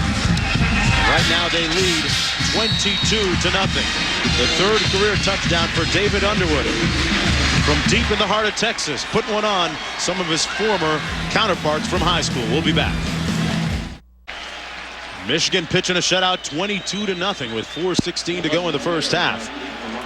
Underwood capping that 61-yard drive, using up a little over 5 minutes on the clock. They ran the ball the majority of the time and ran it well. Underwood and Perry doing the honors. Ingberg with the kickoff, a yard deep. Castigliere trying to get to the edge and run out of bounds near the 20-yard line by Carl Tabb, who had contained. So far, it has been an inauspicious beginning for Cobb, and let's go back to Reese in the studio. Mark, over on ESPN2, Eli Manning, Rebels got off to a little bit of a slow start against Memphis, but he finds Tay Biddle. Eli's starting to warm up here, gets a corner ice to Tay Biddle, perfectly thrown ball, easy touchdown, Ole Miss. NC State's gotten into the end zone. It's now 28-10, but it's at the half. It just makes you wonder, guys. We've been looking forward to NC State and Ohio State for ACC Big Ten. Maybe we should think Wake Purdue. Reese, that's a good point. That's a very good point. Mark, we talk about history of Houston football. Bill Yeoman, really the pioneer of the veer offense in the mid-'60s. And then Jack Pardee, John Jenkins, pioneer of the run and shoot in the late 80s. Two definitive, distinct offensive styles created at the University of Houston. Second down and 10. They could use a little bit of offense right now. The pass incomplete. Good job. We are here in Ann Arbor, Michigan. A benevolent sky spattering down on the field as Houston trails number 7 Michigan 22-0. I'm Mark Jones along with Bob Davie and Holly Rowe. One of the big storylines of this ball game, the Michigan front scrutinized but responding to the challenge, putting heat on true freshman quarterback from Houston, Kevin Cobb. Well, Houston's so dependent on those little screen passes, Mark.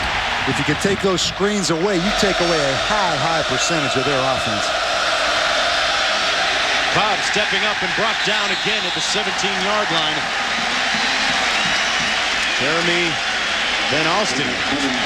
They love Jeremy Van Alstyne, linebacker in high school. They say his motor runs constantly.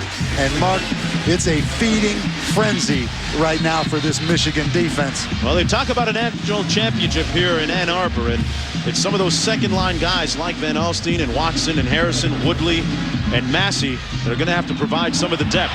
On the return, Breaston. Steve Breaston coming alive. Still on his feet. Touchdown, but there's a flag on the play at the 40-yard line.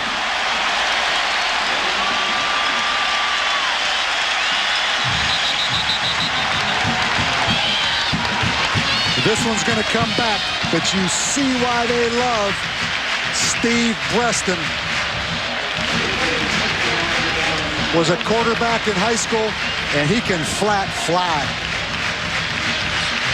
A brilliant, sparkling run by the redshirt freshman.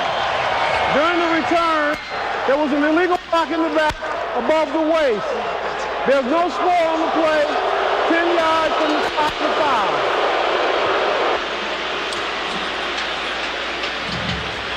We're going to see the penalty right here. Michigan double teaming the gunner right there. I think they call number 29 Hall. You see the block in the back from behind. But Breaston, you gotta love this, Mark. He reminds me of number 1 Anthony Carter a little bit. With those long limbs and eating up real estate with every stride. They said that he put on 15 pounds, Bob, during the offseason, but he still has to run around in the shower to get wet. He's still skinny. Yeah, I'm not sure where he put it. But he's disappointed right now.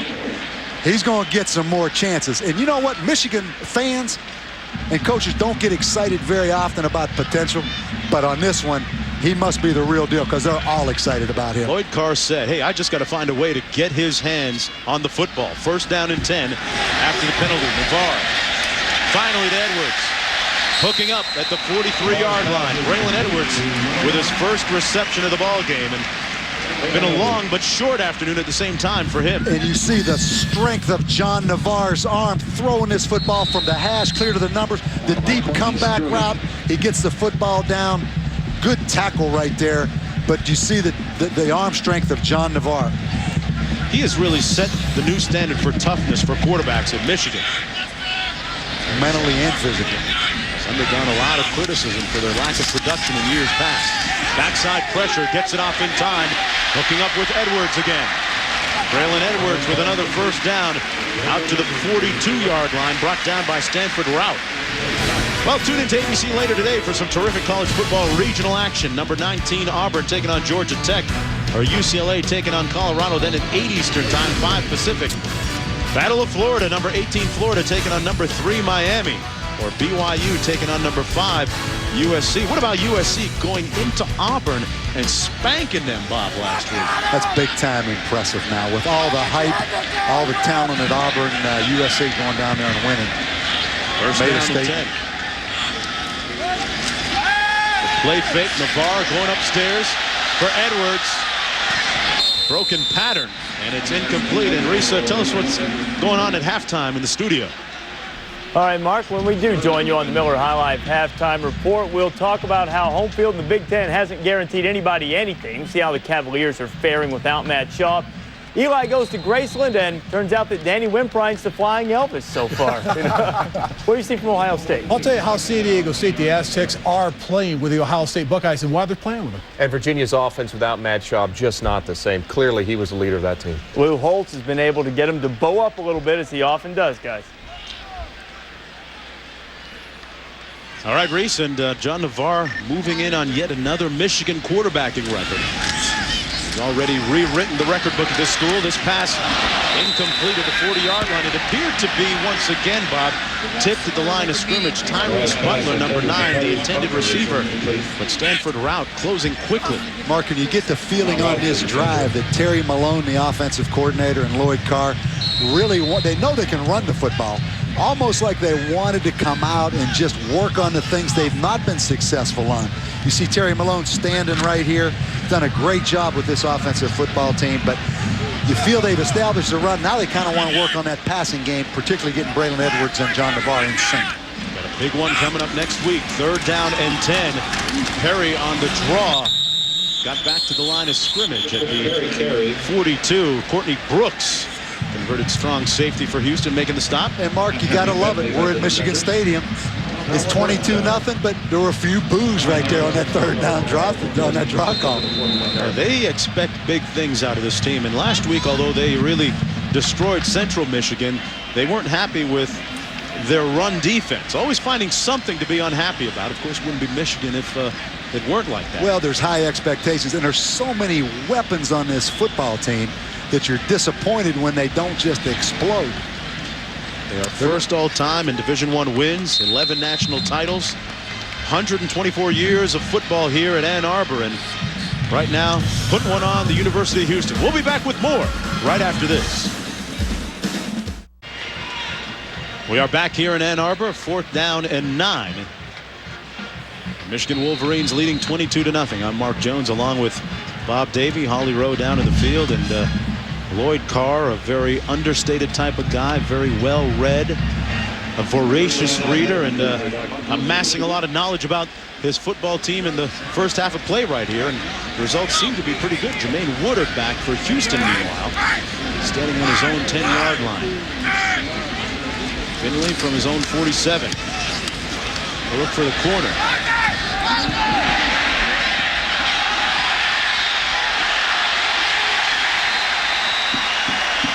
See where this one is down. It's going to be down about 6 inches shy of the end zone. Great job on special teams by Michigan. Ross Mann. Mark, there's an interesting rule in college football. Right here, his foot is inside the end line, but in fact, you can have your feet in the end zone, and as long as that ball has not crossed the path or the plane of that goal line, you can knock it back into play. But just a tremendous job right there of keeping that football in play. Finley loves it. Those punters love those stats, Mark. Nailing that ball inside the goal line. I think I got to keep my numbers up. Let's go downstairs to Holly. Hey guys, a big initiative of the Big Ten this year is crowd control. One of the top issues, marshmallows at Michigan. The students are famous for throwing marshmallows on the field. But this year, Lloyd Carr made a public service announcement saying, please don't throw marshmallows on our brand new field. Because the field is synthetic and it gets hot, the marshmallows will melt and stick up the surface. So far, so good, guys. I haven't seen a marshmallow yet today. Hey, Holly, if they want to throw some burgers up to us at halftime, it's all good. I'll see what we can do. Okay, 1st down and 10. And I'll tell you what, getting back to that marshmallow, you notice Lloyd was a little embarrassed yesterday about having to make that public announcement about the marshmallow. He would have, I'm not letting any secret out, he would rather have not had to make that a public announcement. Bob, when you're a head coach, man, how many things do you have to worry about? That's borderline ridiculous. There's always a flip side to it. So he makes the public announcement about not throwing the marshmallows. Then he gets letters from the student body in Michigan complaining about they can't have any fun at the game. So it's a no-win situation a lot of times. But you know what? He makes a lot of money. He softens the blow twice a month on the 15th and the 30th when that check comes. Second down and 9 for the Cougars out of the shadows of their own goalposts. It's been a rough first half for Kevin Cobb, the true freshman out of Stevensville, Texas. He told me that the most people he played in front of before this game was 30,000 in the state championship. But that is the end of the first half of play. Michigan leading 22-0. Right now, let's join Reese, Trev, and Mark with the Miller High Life halftime report. Guys, Michigan paid the cost to be the boss. Back to you. Glad to have you with us on the Miller High Life halftime report. And guys, I wouldn't say it was a sharp performance by Michigan, but good enough.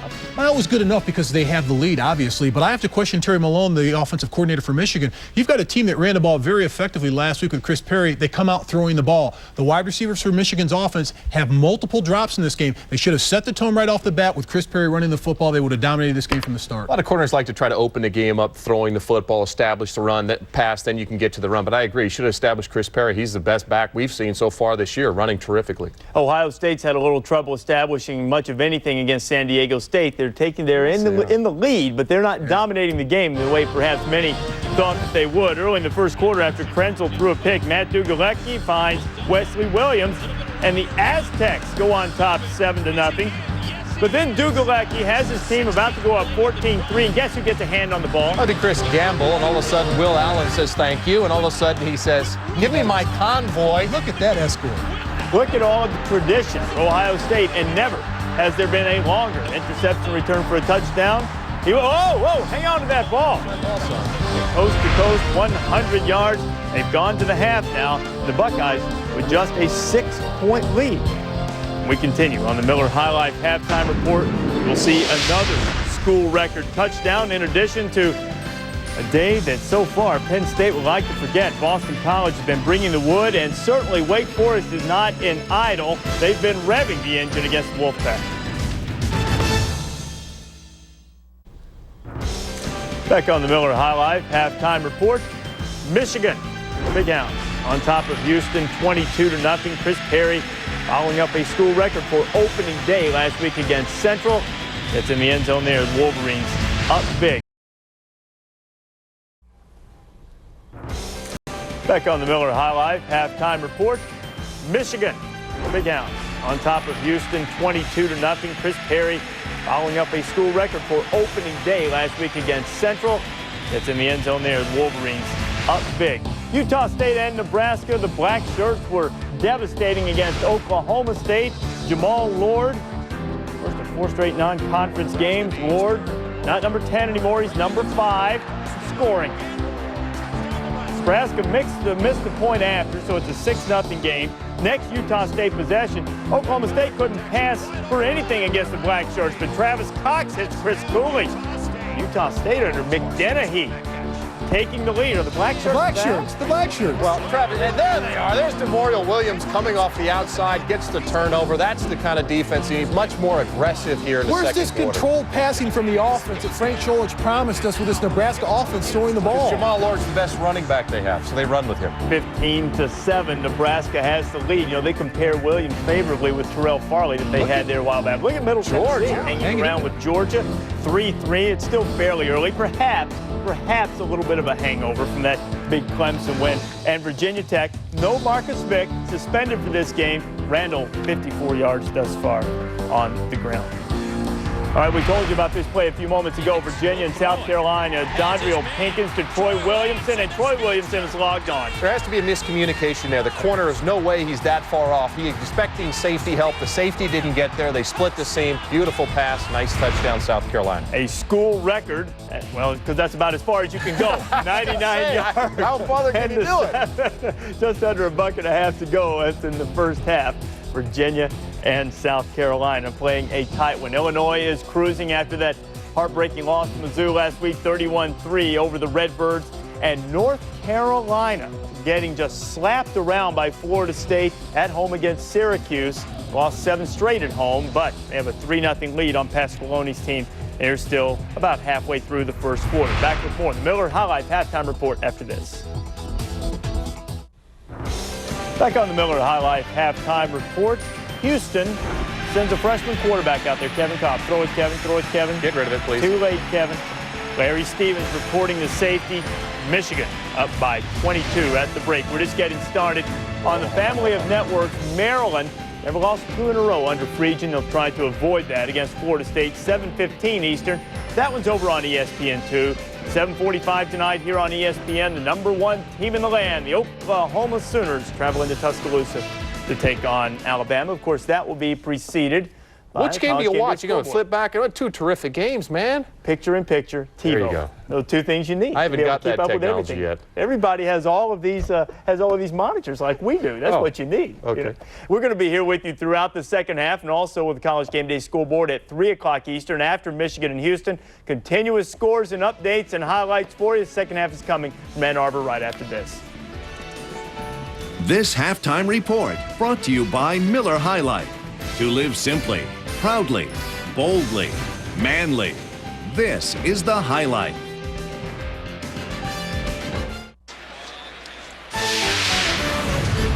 Over 36 million people have watched college football games here at the Big House in Ann Arbor, Michigan, and right now the home crew liking it very much to the tune of 22-0 as we get ready for the start of the third period of play. I'm Mark Jones along with Bob Davey, Holly Rowe down in the field. Bob, it would have been easy for Michigan to overlook Houston just a little bit coming into this ball game with a huge game ahead next week against Notre Dame, but after they got into that offensive groove, it's been all Michigan running the football especially. Well, Mark, and it really starts with Michigan's defense. Michigan's defense didn't play all that well last week against Central Michigan. There were some concerns. Gave up over 350 yards offense, but they have snuffed this Houston offense out. Houston with 3 first downs, sacked 5 times, 0 for 8 on 3rd down, plus Michigan defense created a turnover. So it's been all Michigan defense.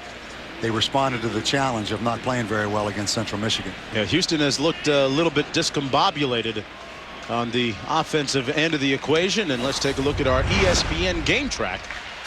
Lord Carr's team setting the tone defensively, as you mentioned, Bob, a few moments ago.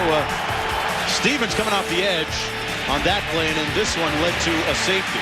Mark, and Houston's so dependent on the screen passes. When you take the screen away, there's nowhere for the quarterback to check down to another receiver. So Michigan doing a good job of just taking away the little short passes. Houston really with nowhere to turn because there is no running game that we've seen in this offense. Well, the running game has belonged all to the Michigan Wolverines. Underwood with a touchdown. He is the understudy for Chris Perry, who also has a rushing touchdown in the ball game. His first one coming off of a fumble by Vincent Marshall of Houston. We are underway here in the third quarter of play. Cougar's going to take it out of the end zone. They need a big play, but Rashawn Pope is brought down at the 12-yard line. Let's go downstairs to Holly. Hey guys, I talked with Houston coach Art Briles at the half, and I said, what can you do in your scheme to get some protection for your quarterback? He said, logic would tell you we would change things, but we won't. We're going to keep doing what we do. We have to get something to happen. On the other side of the sideline, Michigan's coach Lord Carr said they won't put in backup quarterback Mike Gutierrez. They said they want to work on the passing game. He's like, we've got to make something happen, anything happen, complete a pass. Obviously frustrated with their inability to click in the passing game, guys. Always something to strive for and achieve, even when things are going well. First down and 10. The big fullback getting the call that time. It was Jackie Battle stopped up behind the line of scrimmage. There's the rush defense we were alluding to a few moments ago. And that was an area of emphasis all week for this Michigan defense. They didn't feel they tackled very well against Central Michigan.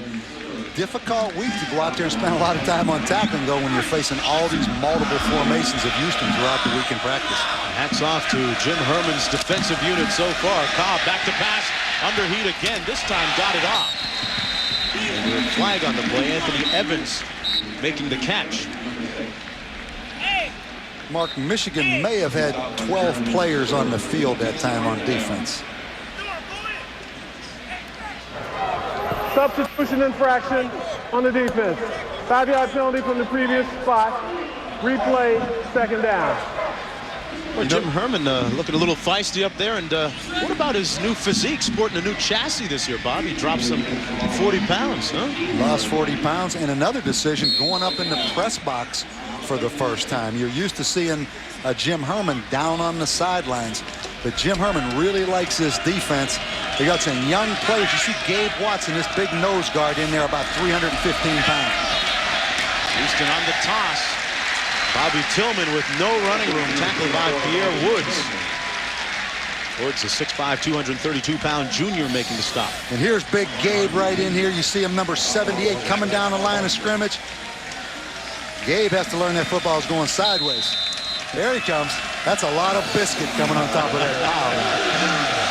And some gravy, too, at 337 pounds. Third down and 6. They love the talent of Gabe Watson. Cobb, incomplete, intended for McCullough. Very inauspicious beginning to the third quarter for Houston. 3 and out. And Houston has had some drops. McCullough right there, obviously, Mark, you've heard it 1,000 times, looking to get upfield, make a play before he had control of the football. That's the 5th 3 and out for the Cougars today. The punt, and Preston ran one back for a touchdown, but it was called back. This time fields it at 38. Got a little sideways and twisted, is brought down at the 43. 5 yards on the return. Braylon Edwards with a couple of catches today after a slow start. Had the ball sail on him a couple times. That one might have been catchable. But it took a while for him and his quarterback, Navarre, to get on the same page. Well, you're looking at the player, Mark. He had 67 catches last year for over 1,000 yards. He had 5 for 78 against Central Michigan and 2 touchdowns. So you kind of expect the unexpected and the spectacular catch. Really, his problem has been a little bit more of just concentration on the easier catches. Edwards, his father Stanley, played at Michigan and in the NFL as a running back and tailback. Injured player down in the field for the Houston Cougars. Number 15, Courtney Sterling. When talking about Michigan, big boost, Mark, by winning the Citrus Bowl last year against Florida.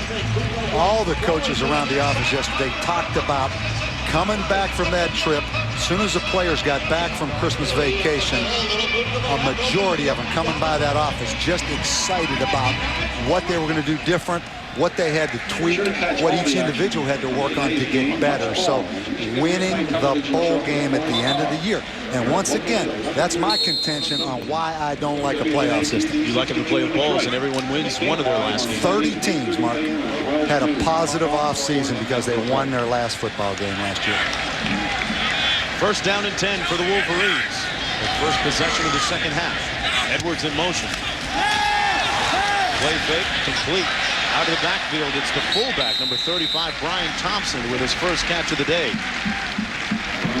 Fullback's always been a big part of this passing offense. You think back last year to B.J. Askew running with the football, but more pass receiving out of the backfield and on screens. John Navarre, early in his career, took the brunt of criticism for Michigan's lack of offensive power. And just like his predecessors, Greasy and Tom Brady, he has played through such criticisms and excelled. Second down and 2 for the senior. Completes the pass to Carl Tabb. When you talk about early scheduling, how critical it is for the long-term success of your football team. Michigan struggled a little bit against Central Michigan on defense. They had over under 600 yards on Central Michigan. But you look at Lloyd Carr right now, Mark, again, getting the feeling he wants to work on this passing game. Playing early non-conference games against teams you should be really helps you in the long run of the season. Remember, this year, no Wisconsin or no Penn State on the schedule for Michigan. Chris Perry between the tackles. Still on his feet, Chris Perry with a first down at the 25-yard line.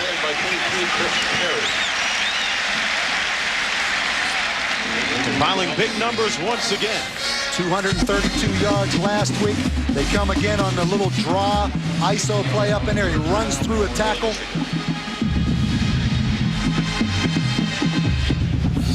Chris Perry, the offensive player of the week in the Big Ten last week, over 100 yards now. That's the 6th such game of his career. And MVP in the Citrus Bowl last year that we talked about earlier against Florida.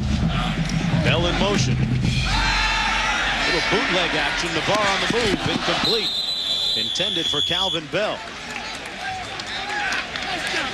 Gully in on the pass defense for Houston. Really got to know John Navarre a little bit yesterday. Real understated type of guy, and sometimes, you know, when you're the quiet type of leader, some people mistake that, Bob, for weakness, but you can be quiet and strong at the same time, and you get the feeling now that every one of the guys that we met with anyway yesterday, Bell and Butler and Chris Perry, they respect Navarre's leadership qualities. I agree, Mark. And what hurts him, he's not a flashy style player like a Michael Vick, for example, although there's not any other Michael Vick. But that makes it hard on him. Blitz off the edge. He steps out of harm's way. Braylon Edwards laid out, almost came up with a spectacular catch, but it's incomplete. Rashawn Pope with the pressure on the quarterback, John Navarre. But going back to John Navarre, he will leave Michigan a grown man prepared to play in the NFL. Don't tell me about the media scrutiny in big pro cities. He's been through all that media and fan scrutiny here as the quarterback at Michigan, and that's why they have so much respect for him. Not flashy, but dependable, and they know what they're going to get every time John Navarre walks out there, and they trust him. I'm not sure any of his boys are going to enjoy the country music that he likes listening to, the Charlie Robertson stuff. That threw us all off a little bit. 3rd down and 10 for Navarre. Incomplete, and Holly Rowe has more on the quarterback for Michigan. Guys, John Navarre was very frank with us yesterday about his first 2 seasons at Michigan. All of the media scrutiny. He said he wasn't having any fun. He was trying to play not to make the coaches angry, not to make the fans angry, and not to make his teammates angry. He said as a result, he played terrible, he pressed, and he had no fun at all. He said the last 2 years, he's having a blast. He's playing with some of his best friends. They're having a great time, and he says no matter what happens this season, they're going to stay focused and have fun and please themselves. Yeah, this year, Holly says he'll be able to make more checks in the offense because they've been in it for that much longer. Some key senior leadership as well. Rivas trying to make himself 3 for 3 on the day. He made one from 43 and 38. And this one misses just left. So just when Lloyd Carr thought he might have solved some of those place-kicking woes, Rivas misses his first one from 43. Now 2 of 3 on the day and the year, but still it's all maize and blue. Thinking about a national title when we come back. Michigan leading 22-0 with 12:07 to go in the 3rd quarter. And when we spoke with Art Briles on our conference call earlier this week, asked him how he was doing, he said, man, just hanging on. That about describes it right now, Bob. He's got some one-liners now. 1st down and 10. Trying to get his offense plugged in. The pass complete into the boundary. Gained about 7 yards on the play. You look at Houston's football team, it is a young football team. I think of their top 100 players, they have 91 of those players back next year. So I think really a talented football team. A lot of speed, a lot of good-looking athletes on the field. A lot of experience in coaching down the hallway with Coach Yeoman still around there. 2nd down and 3. Trying to get to the corner is Bobby Tillman. Got to the edge and got 1st down yardage. And let's go downstairs to Holly Rowe. Guys, Larry Stevens, defensive end, has been a big part of this Michigan defense today. In fact, he's had such a busy day, he's starting to cramp up. He kind of limped over to the sidelines, and one of his teammates was on this stationary bike. He said, hey, man, we got to at least rotate. Get off. So he's on, riding the bike. Looks like he's loosening up that left hamstring that was cramping up, guys. Yeah, you know, Holly, when you're a senior, you can tell guys to get off the bike. You got a little bit of claim and stake in that team. 1st and 10. Incomplete and batted down at the line of scrimmage by Kashima. Alain Kashima from Montreal, Quebec, Canada. Mark, jailbreak screens are big in college football, but I don't know if I've seen the ball thrown behind the line of scrimmage any more than I have seen it today. And Michigan's done really a good job defending that screen pass. Kashima with great speed and agility making the play. 2nd down and 10 for Houston. Michigan coming with a blitz. Bob wisely threw it away. Let's go back to Reese in the studio. All right, Mark, the Dogs got out of the gate a little sluggishly against Middle Tennessee, but Michael Cooper, Rick was a little aggravated about the lack of touchdowns in the red zone last week. There's one. Georgia up 10.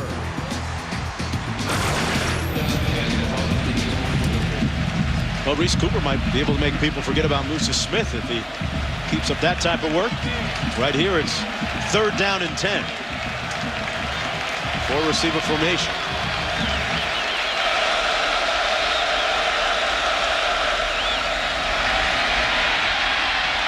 Cobb completes the pass for the 1st down to number 3, Chad McCullough. They moved the chains for one of the few times this afternoon. McCullough, 5'10", 170, a sophomore. One of those young, speedy receivers for the Cougars. And Jim Herman, the defensive coordinator, probably wishes he had that 3rd down over. Decided to rush 3 that time. Maximum pass coverage and drop, and you see here with the 3-man rush, Cobb does a good job of just staying alive, gets a little bit of time. One of the toughest things, Mark, is to hold your pass coverage when the quarterback's moving with the football. Cobb keeps it himself. Pushed out of bounds, actually stepped out of bounds near the 1st down marker at the 36-yard line. That time doing it with his legs, but what about with his arm, Bob? Well, if we look at this passing chart, you can see right here how many balls thrown. 6 balls actually thrown behind the line of scrimmage. Then you add that up with 11 thrown less than 15 yards down the field. So you can see Houston's plan, get the ball to the speedy receivers. And really, that amounts to a running play for them in this offense. This is their deepest foray into Michigan territory all afternoon. Those are the ball resting on the 35.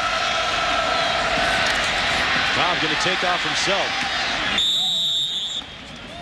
Gained about 6 yards, tackled by Lawrence Reed. Cobb once again a 6'3" true freshman from Stevensville, Texas. And Bob, he moves around a lot better in person than what we saw on tape last week. I agree, Mark. And just looking at him on tape, you didn't think they had any chance to use any of the quarterback runs or any option.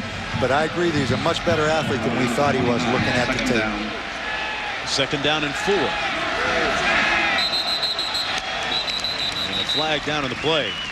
Bob, tell me a little bit about Stevensville, Texas. How many times have you gone in there to recruit? And how many guys did you get?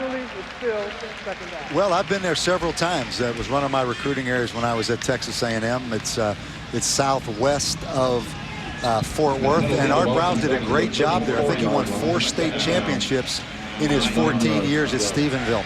Quite a football tradition. So when you say coming from a high school program, it's really like coming from a small college program, the emphasis they have on football. 2nd down and 9. Tillman again down to the 27-yard line, about 2 yards short of the 1st down. 3rd down coming up. And they're excited about Bobby Tillman as we look at him here on the screen. He's actually the cousin of Eric Dickerson, and he was injured last year and didn't play. 17 carries for 46 yards last week. They're excited about both their running backs, Bobby Tillman and Anthony Evans, number 6. So Tillman said out last year, said that he was having a problem with seizures, but he's taking medication now, which has stopped that. 3rd down and 2 to go. This is the 9th play of their longest drive of the ball game. Cobb completes it, but it's going to be short of the 1st down. Tight end Jonathan Pritchett on the other end of the reception. Do you go for it here, Bobby? You put 3 points on the board. I think you go for it. Although Houston has an outstanding place kicker, one of the top place kickers in the country, the mark is 22-0. And Cobb is staying on the field. 4th down and about 3 to go. Kevin Cobb, the true freshman, has gone the entire distance. Has a man, and it's complete for the 1st down at the 24-yard line to Brandon Middleton. And the drive stays alive. Give credit to Art Browse right there. Going for it on 4th down. Runs the little comeback route to Brandon Middleton. Cobb, good throw. Keeps the drive alive. 1st down and 10 from the 23. The toss to Tillman, who's back in the ball game. Slips and falls back at the 23-yard line. Kaufman was there to make sure. This Michigan defense, Jim Herman really thinks they are a talented group. They just need to come together. They've got a lot of experienced players, and he's mixing in there with some young, talented players. He really likes the foundation of this defense. There you look at Patrick Massey, a young player out of Cleveland, Ohio, very highly recruited. Actually started last week at defensive end. Backs up this week. Massey along with Harrison, Watson, some of the key guys in that second unit. 2nd and 10. Down to the 20-yard line before he's stopped up. And Reese, what's up with Mr. Manning's Heisman hopes? Well, he's piling up numbers in bunches. Ole Miss, their last 2 offensive plays, covered 12 seconds of clock time, and Bill Flowers pulling in a touchdown pass. Those 2 plays, both touchdowns. Ole Miss up 31-21 now, and they've got the ball back. And Ohio State's in trouble, guys. We're going to keep an eye on that for you. Up by just a field goal. Flag down on the play. And they're going to whistle this one dead, actually. Prior to the snap, false start, offense. 5-yard penalty, still 3rd down. Bob, you touched on it earlier, Bob. When you're at home and you're playing within the friendly confines of your own stadium and things are going right, it's one thing. But in a hostile environment like this, they've looked a little bit ragged at times. Well, a lot of moving parts in this offense, Mark. You notice a lot of shifting, a lot of substitution. You see right here, players running on and off the field. I think one of the key things in this offense is to be able to execute at a consistent level. Over 100,000 here today, but it's not what you would think from a crowd of 100,000 in terms of noise. Pressure coming. Cobb almost threw it into the hands of Massey. Jacob Stewart putting the heat on him. Down by Patrick Massey. Mark, anytime you're going to go no backs, if you look at this, there are 5 potential blockers. Michigan is going to bring right here 6 rushers. And that quarterback is going to have to run for his life in the no-back offense. There's no way they can get the maximum protection. Number 7, Dustin Bell will attempt a Take this field goal. Jimmy McClary was 2 of 3 a week ago against Rice.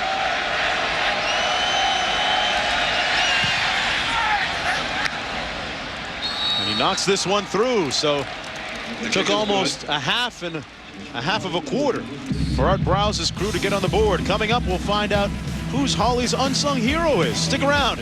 Don't want to miss it. ESPN's College Football Saturday.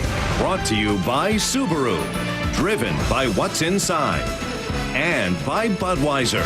The best things in life are the things that are true. Budweiser. Michigan Wolverines leading 22-3 after that field goal by the Cougars a few moments ago. We're here in Ann Arbor, Michigan. I'm Mark Jones along with Bob Davey and Holly Rowe down in the field. 6:49 to go in the 3rd quarter of play. Impressive drive by the UH Cougars. The best part of that drive, number 1, they got points. Second, they let their defense stand over on that sidelines a little bit and get it down to 6:49 in the 3rd quarter. A little warm here today, and you never know what can go wrong in heated conditions like this, whether it's on the field or on the sidelines. The kick goes into the end zone, and Holly Rose, something went wrong, but you can tell us about your unsung hero that fixed it, right? Hey guys, this year we're keeping our eye out for people who are not big name people in front of the game that you might see a lot of attention about, but this guy is so important. Bob Wierzicki. He had to work under pressure during halftime. He's an electrician here at Michigan Stadium, and guess whose headset went out? Head coach Lloyd Carr. So he brought out the soldering gun. He had all kinds of equipment out trying to get that headset fixed for the second half. No pressure, right, guys? For that, he's our unsung hero. All right, Holly. Good job. They got resources here, man. Get a soldering iron, a drop of a hat. Resources and players like Chris Perry as well. And let's go back to Reese in the studio. All right, Mark, and Phillip Rivers trying to rally his team. All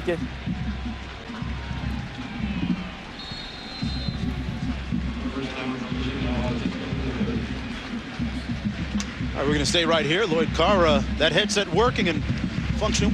How many times has yours gone down on you in games, Bob? I'll tell you, Mark, what was really tough is when you used to have the wired headsets, and the managers and student managers used to have to keep track of that wire and keep it from getting tangled up on the sidelines. That was really tough. Perry with another carry. Out to the 37-yard line. Interesting story with Chris Perry. His mother moved from North Carolina into the Ann Arbor area to be close to her son. And you mentioned his father played football at North Carolina A&T, but his mother noticed that she didn't really have a feel for what was going on in Ann Arbor, so she started up a twice-a-month magazine of contemporary events. Keep people in tune. 2nd down and 4. Pass complete. Edwards hangs on to it over midfield to the 48-yard line. Lance Everson missed a tackle for Houston. A 15-yard pickup for Braylon Edwards. Michigan with the play-action pass. Going to get a good look right here at John Navarre hitting a little curl route to Braylon Edwards. Catches it with his hands and then gets upfield. First down for Michigan at the Houston 49. 1st down and 10 at the 48-yard line.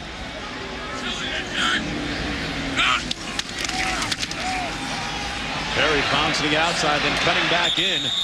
Brought down at the actually 41. Gain of about 8 on the play for Chris Perry. The thing I like about Chris Perry, he gives you the juke, the inside-out move, Mark, but then he gets upfield north and south. You know, he's added a little wrinkle to his game, but he's still that hammer going north and south with the football. With a little bit more funk in the trunk this year. 123 yards and the meter still running. Perry getting stronger as the game goes on, still on his feet and brought down at the 23-yard line. Got a good block, and let's go back to Reese. All right, Mark, North Carolina State and Wake Forest. 31-10 Wake Forest lead. Phillip Rivers trying to save his team. Rivers getting heat. Not noted for his scrambling.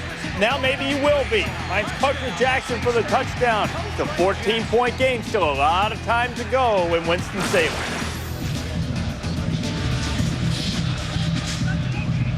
Plenty of time for them to come back, Reese. 1st down and 10 right here. Michigan in control. Out of the offset eye, it's Chris Perry once again.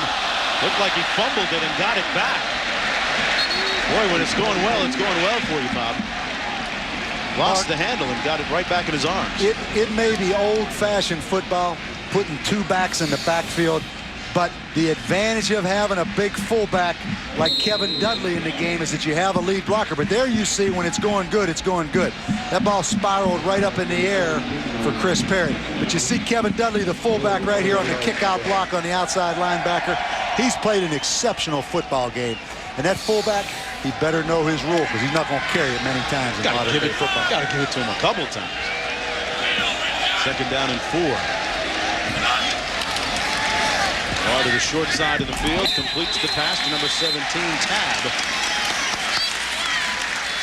Right on the money from John Navarre, special delivery. Speed receiver Carl Tab. John Navarre, the football didn't sail on him this time. Michigan, interestingly, taking a play of Houston's playbook, going to the no-back, spread you out all across the field. John Navarre cut his hair down a little buzz cut. Looked pretty sharp there in our meetings yesterday. Dressed for success. 1st down and 10.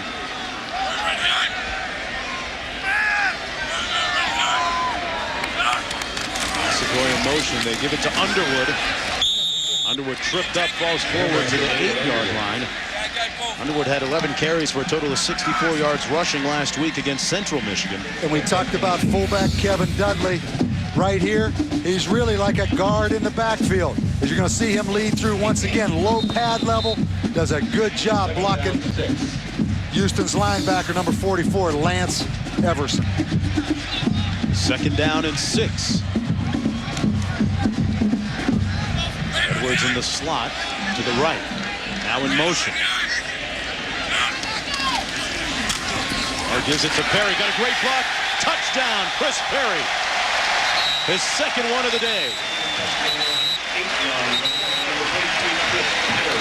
Chris Perry with the burst over the right side of that offensive line. Made it into the end zone. big drive for Michigan just to get back on track and continue having confidence, Mark. They are a balanced offensive football team. You can run the football the way they can run it. Chris Perry with his second score of the day. This is Rivas for the extra point. They lead 29-3. Michigan Wolverines thinking about a Big Ten title and also playing in the Nokia Sugar Bowl. Looking pretty sweet right now. We'll be back. Number 7th ranked Michigan leading 29-3 here in Ann Arbor. I'm Mark Jones along with Bob Davie and Holly Rowe. Michigan giving up just a field goal so far defensively in this game. They're pitching a shutout into the third quarter. That's Laird. Justin Laird still on his feet. Out to the 28-yard line. One more look at that nice run off the right side by Chris Perry for the score. When we go back to the touchdown, we talk again, when you angle the front or slant him, if you get blocked down on it, just caves you out. Here Michigan runs the power. You're going to see the tight end Massaquoi blocked down on the defensive end. Gets great movement. Right here, fullback Dudley up under his chops. Backside guard pulling through. That is Michigan's signature play, the power. But once again, Houston slanting those defensive ends inside, create a huge cavern right there. First down and 10. Todd fires complete at the 27-yard line. Number 32, Matt Shermer making the catch. Well, tonight at 7:15 on ESPN2, Florida State takes on Maryland. And then at 7:45 Eastern on ESPN, Mike Shula's Crimson Tide take on Oklahoma, number 1 at Bryant-Denny Stadium. For more information, log on to ESPN.com. And it's nice to see, we talked about him a few moments ago, Greg Jones come back to full health after that knee injury for Florida State. 2nd and 12, pass complete. Tackling at a premium as the Michigan secondary doing a good job doing just that today. And speaking of Oklahoma and Alabama, the other game tonight. First number 1 team to visit Tallahassee, Tuscaloosa. What do you think of this one, Bob? Well, I think it's going to be a great football game. Oklahoma going in playing at night in Tuscaloosa. But one thing about Oklahoma, they've been through it. And they coach with a certain arrogance and confidence that I think is really contagious with that football team. I think Bob Stoops does a great job. Pass complete to McCullough. He's brought down behind the line of scrimmage by Marlon Jackson. And Michigan, Mark, so athletic. When you spread the field and throw those screens, guys like Marlon Jackson, the reason they moved him to strong safety, they really want to get 3 corners on the field at the same time. He gives them tremendous versatility as a strong safety because he's a corner that can, he's really a corner back there that can play man-to-man on the 3rd wide receiver. There's number 30, Curry, back to receive the 8th punt of the day from Jimmy McClary. Low snap. Got it off barely under heat. It'll end up being a pretty good punt for Houston. Now let's go downstairs to Holly. Hey guys, we are here with Andy Atcho. He is representative Ford Motor Company who donated the rubber that was used to make this field. How in the world did you get old tires to use on this field? Well, we at Ford Motor Company hired a company called RTG to pick up tires from Ford and Lincoln Mercury dealers. None of them went to landfills. They cut them up, they freeze them with liquid nitrogen, they shatter them into millions of pieces. A big magnet pulls out all the metal, air blows off the fiber, and what's left is this crumb rubber. And this crumb rubber is then put on the field with sand, and that way we have a project. Back to you in just a moment. Hey, Holly, ask him if he can get some of that for my patio back home. Here's Chris Perry with another nice run across midfield and back to Holly. Well, the interesting thing here, guys, is if you can get a shot of this, this rubber is what's put down on the field. Water goes through this, but it can't come back up. So when it rains, this is a great surface to play on. Then the field starts out this long. Then they put this recycled rubber down, and it ends up being as short as this. So that tells you how much rubber is in this field. Ford donated over $50,000 for this. What made you get involved with Michigan like that? Well, Ford Motor Company wants to be a leader in environmental stewardship. Bill Ford is one of the experts in this area, and the amount of rubber that we donated for this project would fill 33 of our new F-150 trucks. That's how much rubber we're talking about. All right, well, thanks for your time and thanks for your contribution. The field feels great. And it's also going to save on injuries, so we appreciate being part of that. Thank you very much. All right, thank you. Guys, back to you. All right, thanks a lot, Holly. And that's the could be the last play of the third quarter. And speaking of the field and the rubber in it, so far Michigan has straight up burned rubber on Houston. 29-3 at the end of the third period. John Navarre painting a masterpiece of a game so far. Back for the fourth right after this.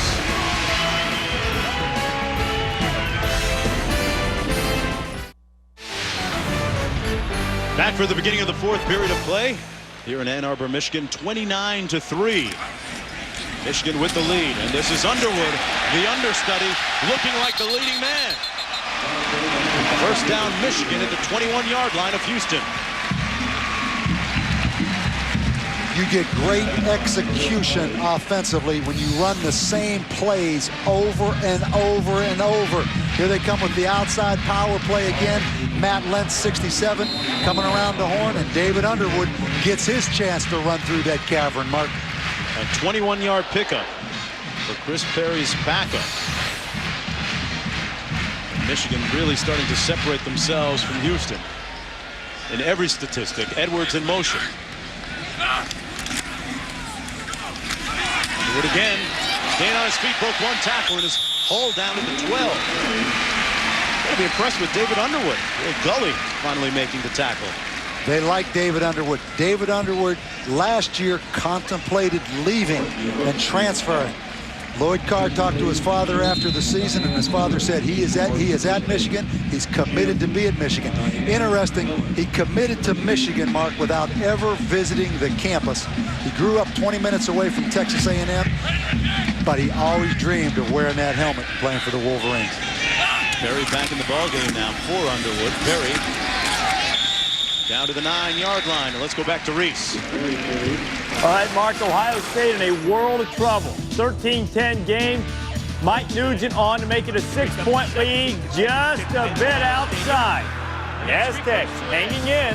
Fourth quarter, just getting started. 3-point game for the second-ranked team in the land. Number 15 also down a field goal at South Carolina. Cavaliers without Matt Schaub struggling on offense. Think about how many games Ohio State won down the stretch last year. They could have easily had 3 losses. Instead, they win the national title. So no strangers in this situation. This is Underwood from Michigan. Down to the 9-yard line. Such a fine line, Bob, between going and winning the national championship. And think about the close calls that Ohio State had, especially against Purdue. Mark, how many teams across this country using the model of Ohio State last year to say, you know what, we have a chance to win the national championship. Look back at Ohio State. Not a dominating team, but a team because of kicking game, defense, winning close games. When we get back to this Michigan team, solving that kicker problem may be the difference between Michigan going to the Sugar Bowl or not going to the Sugar Bowl this year. That's their destination and goal. Second down and goal to go. Navarre into the end zone. Touchdown, Braylon Edwards. Hanging on for sure.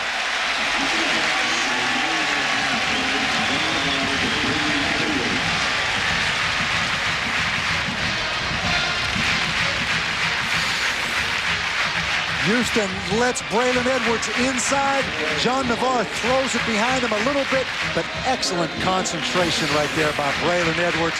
And I think pretty soon you're going to see those Michigan backups on offense, because that's what Lloyd Carr wanted to see, that finishing statement out of John Navarre and Braylon Edwards. Rivas with the extra point is good, and you can almost hear the huge sigh of relief coming from Braylon Edwards. Last week he dropped one like that. It was thrown behind him. This time, hugs onto it. We'll be back. Number 1, Braylon Edwards knows about the responsibility that goes along with wearing that number. The 9-yard touchdown catch a few moments ago, his 3rd of the season. Did not start last week, but started this week and started to produce here after the second quarter. This is Pope on the return for the Cougars. Flag down, poked down to the 27. Talked about Edwards wearing number 1. There has been a long list of distinguished number 1s here at Michigan. Anthony Carter, AC, and Derek Alexander, 89 to 83. Only Wolverine to catch 4 touchdown passes in a game, and then David Terrell, and now Braylon Edwards carrying that prize number 1 on his back. A touchdown catch a few moments ago. Really good concentration right there. He knew he was going to get hit by the safety. He dropped one of those last week against Central Michigan. Excellent job of concentrating, looking that football in. It's the type of catch that a parent, especially a father, would be proud of. And let's go downstairs to Holly Rowe for more. We're standing by with Stanley Edwards. He played here at Michigan for Bo Schembechler, so he knows something about playing in the pressure. Your son, Braylon Edwards, under some scrutiny this week from Lloyd Carr. What advice did you give him on how to handle that situation? Well, this is big-time college football, and you be careful with what you ask for. You ask for the number 1, and there's a lot of responsibility that comes along with that. So I told him, you know something? You're not going to get treated like everyone else. The pressure is going to be on you, and the focus is going to be on you, and you have to perform. So you cannot really let your guard down and relax. You have to be on top of your game all the time. You can't lose your edge. You know, people this week said that he's not on the same page with Lloyd Carr, but then Lloyd told us that he never has to get on Braylon. He goes to class. He's one of those young men that police himself. How have you instilled that in him? Well, it's the only thing. When you do what you're supposed to do, then you can do what you want to do. And Braylon's always been brought up in an environment where you have to be accountable and responsible for yourself. So he's carried that this far. He was not a very highly recruited kid coming out of high school, so we're very pleased where he's gone so far. What were your thoughts when you saw him get into the end zone? He kind of flopped down like, whoo, finally. Yeah, he was having a rough go of it today. They were double teaming him. They were playing cover 2 with a safety on top, shading him. And he's been having a little bit, a few skirmishes with coming to defensive back. So I'm quite sure they're trying to get a notch on their belt on him. So he's pretty relieved to at least get in the end zone on those guys. But it's been a rough go. The team is finally starting to open its lead a little bit. So it's been a tough day for him today. I think Bob Davey in the booth just got chills when you said cover 2 and shade. Have you ever thought about going into coaching? No, not at all. Being a parent is enough work for me. All right, thanks very much. Bye-bye. All right, Holly. And Stan, former Wolverine player. Before he went on to the NFL, a pretty good tailback. Mark, what a reinforcement it is as a coach to have a father like that to reinforce the message you're trying to give to the young man as a head coach. Very unselfish. He's been through it. He knows what the bottom line is. That's an impressive, impressive father right there. Especially in a day and age when a lot of fathers, frankly, and straight up, don't get the credit that they should for parenting. Stanley Edwards, a model. He and his son, Braylon. This is the 9th punt of the day for Houston. Edwards, by the way, rushed for over 2,200 career yards in Michigan. Stay on him, Leon! Clary fields, kicks it, and it's Curry at the 45. Flags down. For the punt cover team encroaching on the punt returner. Curry, a 35-yard punt. Of course, they changed the halo rule this year. They did away with it. It's going to be a hold against the return team, Michigan. Holding on the receiving team. 10-yard penalty, first down. Looks like Michigan, Mark. Lloyd Carr has the opportunity to play his second offense right now with 11:28 left in this football game. Well, one of the questions that beg, how would Lloyd Carr look with those beads around his neck on Bourbon Street? Can they make it to the Nokia Sugar Bowl? We'll be right back. Welcome back, everyone, to Ann Arbor, Michigan. 36-3, the home team in control from the opening kickoff. And right now, Matt Gutierrez in the ball game, the backup quarterback. Last year, he was number 3, and this guy is from one of the more storied high school programs in the country, Bob. Well, he's never lost a game. Bottom line, I mean, De La Salle something over 100 and some straight wins, and they're excited about Gutierrez, the eventual successor to John Navarre. Last week he was 3 of 3. This is Underwood breaking loose once again. Underwood's had a nice game today. Reese Davis, what's up? All right, Mark, we're going to take you back to Memphis, where Eli Manning just went off in the early part of the second half, but the Tigers won't fold. D'Angelo Williams houses it for the 3rd time on the day, and Memphis is back in it, down 6, and Memphis inside the Rebel 20 now. Boston College just hammering Penn State 27-7 there in the fourth quarter. How long do you think it's going to take the Bluebirds to come out in Happy Valley? They're out already. Joe Pod with a bounce back year last year of sorts. They're expecting a lot more this season. First down and 10. The third-string tailback, Tim Bracken, in the ball game. Down to the 13-yard line. And Michigan, we talked about them not only hoping to win the Big Ten, but beyond, going to the Nokia Sugar Bowl, a very favorable of sorts schedule at Oregon, at Minnesota, but no Wisconsin or Penn State on the skid this year. Well, and once again, I mean, there's a lot of football left. I think getting Gutierrez, the backup quarterback, in the game is the first thing I think about.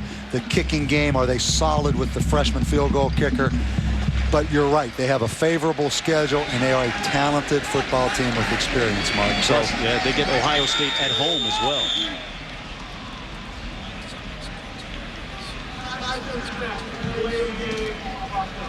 Penalty is against Michigan.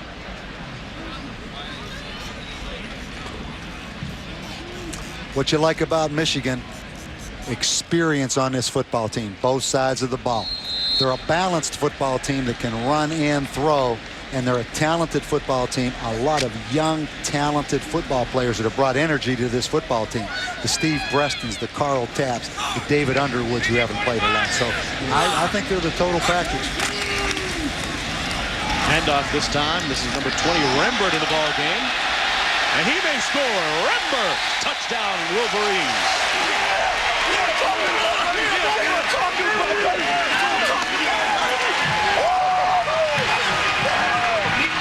Wolverines really putting the bling-bling on now.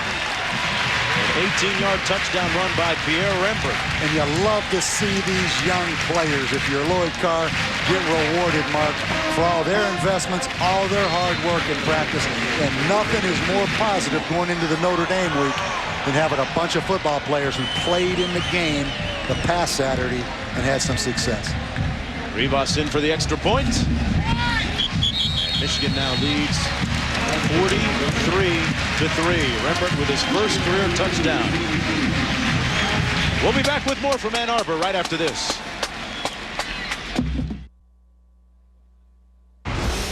ESPN's College Football Saturday, brought to you by Ford. If you haven't looked at a Ford lately, look again. And by Olympus. With Olympus, nothing's impossible.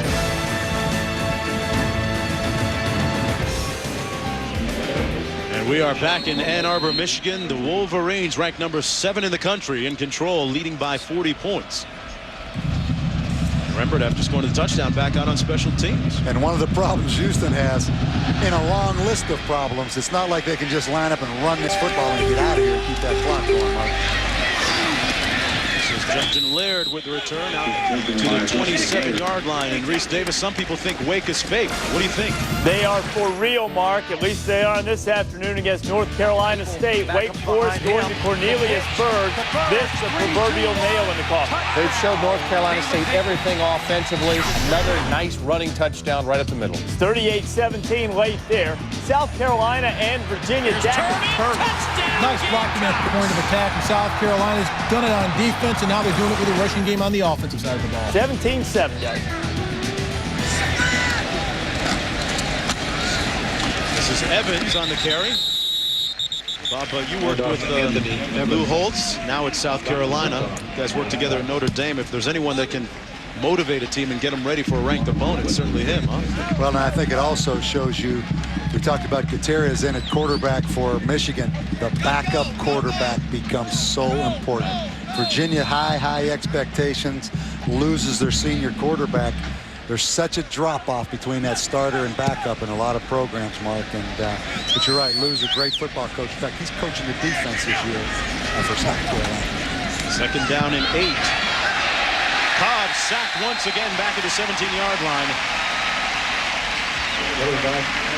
Philly with the sack, and we're here in Ann Arbor, Michigan. Number 7, Wolverines, sparkling so far, leading big time, 43-3. I'm Mark Jones, along with Bob Davey and Holly Rowe, and 109,000 plus on hand, the largest crowd to watch a Houston game. And for Michigan, just another day, just another home game for them. They're used to this.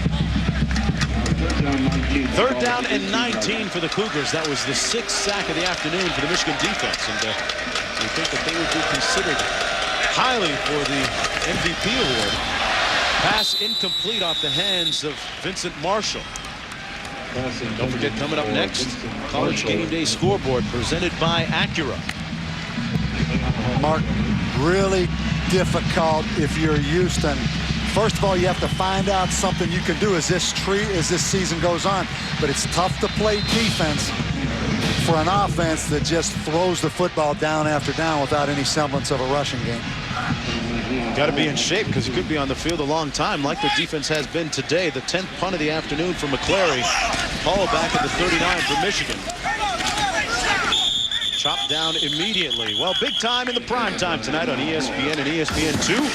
First, number 10 Florida State hosts Maryland at 7:15 on ESPN2. Then at 7:45 Eastern on ESPN. Quarterback Brody Crowell leads Alabama against the number 1 ranked Oklahoma Sooners. For more information, log on to ESPN.com. And what about Maryland? They slept on one of their opponents, got upset already, got their feelings hurt. Well, you look back last year, a little different opponent, obviously, when they opened up against Notre Dame, but they really looked poor in their opening game last year. So Maryland's been through it before. I mean, Ralph Friedgen does a great job. We had him late in the season, Mark. Still a lot of football left to be played. Real offensive genius. 1st down and 10 from Michigan. Another tailback getting a look. This is Jerome Jackson in the ball game. Mark, and if you look around this stadium, not a lot of Michigan people leaving. I mean, you can tell they're excited about the young talent on this football team. You just want to stick around and watch these guys get their hands on the football because they are exciting. You know, the Michigan crowd here has kind of been scrutinized as maybe a little too laid back. Some people claim they sip on too much Chardonnay pre-game. Mellows them out a little bit too much. But me, I think it's just the way the stadium is built. It really isn't as noisy as you'd think for 100,000 plus.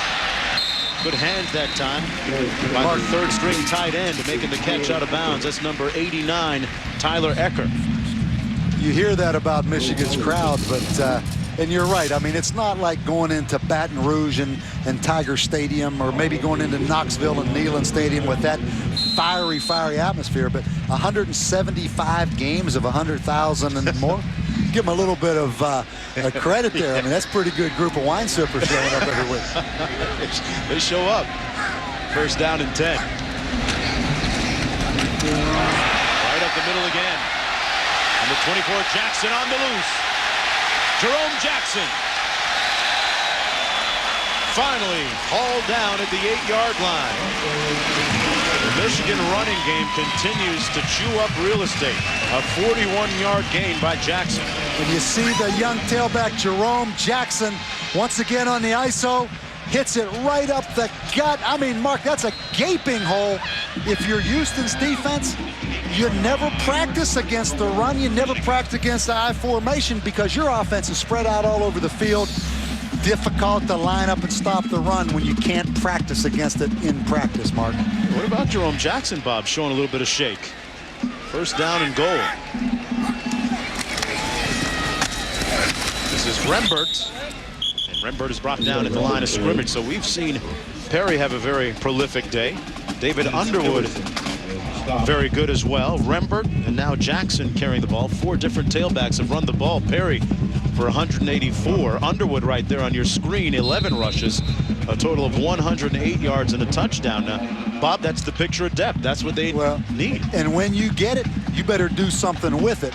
Good players in competition makes you even better. This is a well-oiled offensive machine for Michigan. Jerome Jackson tripped up inside the 5 at about the 4-yard line.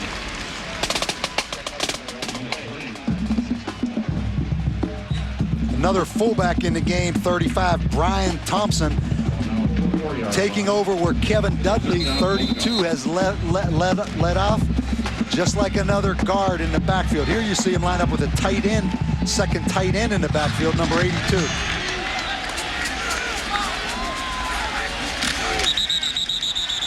Looking to blow this one dead as Jackson is stopped up before he can get untracked. Prior to the snap, false start, offense. 5-yard penalty, it's still third down. Back to Reese in the studio.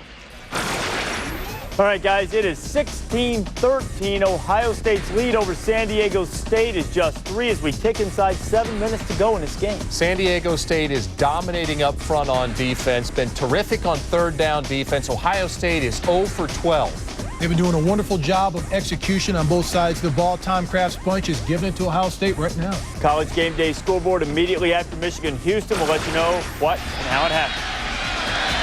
Can't help but wonder if that Reese Clarett situation has taken its toll a little bit on the Buckeyes as a team. Ball down to the 6-yard line, and there are reports that Clarett may not play this year at all.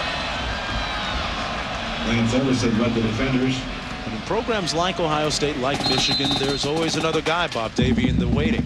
Well, Mark, and one thing when you're dealing with 18, 19, 20, 21-year-olds, there's always going to be problems. Just the nature of the biz. 4th down and goal, they're going to go for it. Gutierrez hands it off. Rembert. Touchdown, Michigan.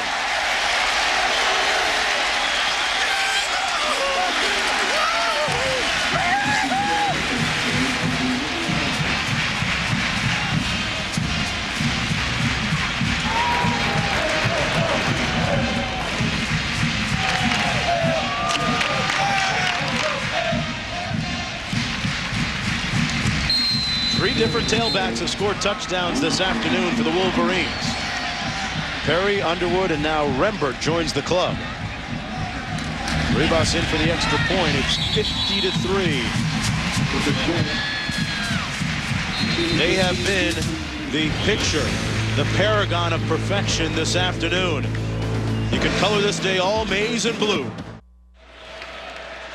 Back at the Big House in Ann Arbor, Michigan, I'm Mark Jones along with Bob Davie and Holly Rowe. Rembert with a touchdown a few moments ago, tacking a few more on the board.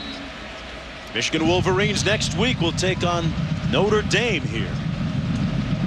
It's interesting we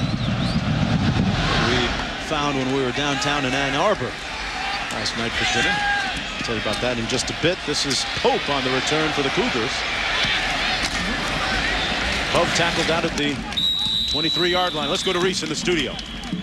Mark, Notre Dame can't be thinking about Michigan yet. They've got their hands full with Wazoo. The Irish with -9 yards offense so far. And Washington State is establishing the run with Jonathan Smith. They're also -9 on the scoreboard. It's 9-0 Wazoo. It's a final. Wake Forest knocks off number 11 North Carolina State, and they did it in commanding fashion. And look at what's happening to Purdue at home. The high expectations for Tiller's team, and Bowling Green's up by a touchdown. Oh. All right, Purdue with a big battle next week against Wake Forest. Should be an intriguing matchup. Should Purdue pull that out? Should we get the Year of the Deacon bumper stickers Get it out started, right man. Get it started. I'm one for a bandwagon. I'll build a bandwagon in a heartbeat. You know me. Houston player just went down on the field. Number 27, Jackie Battle, the fullback. Bob, coming up next, a College Game Day scoreboard presented by Acura. That's immediately following the game, 2nd down and 4. Let's go down to Holly on the field. Guys, for the first time ever, Michigan opened up a student contest for a student to design a T-shirt that the entire student body will be wearing here by the end of the season. This is David Porter, a graphic design student. David, how did you come up with the idea for this T-shirt? Well, most importantly, Michigan and football is all about tradition. I want to keep everything plain and simple.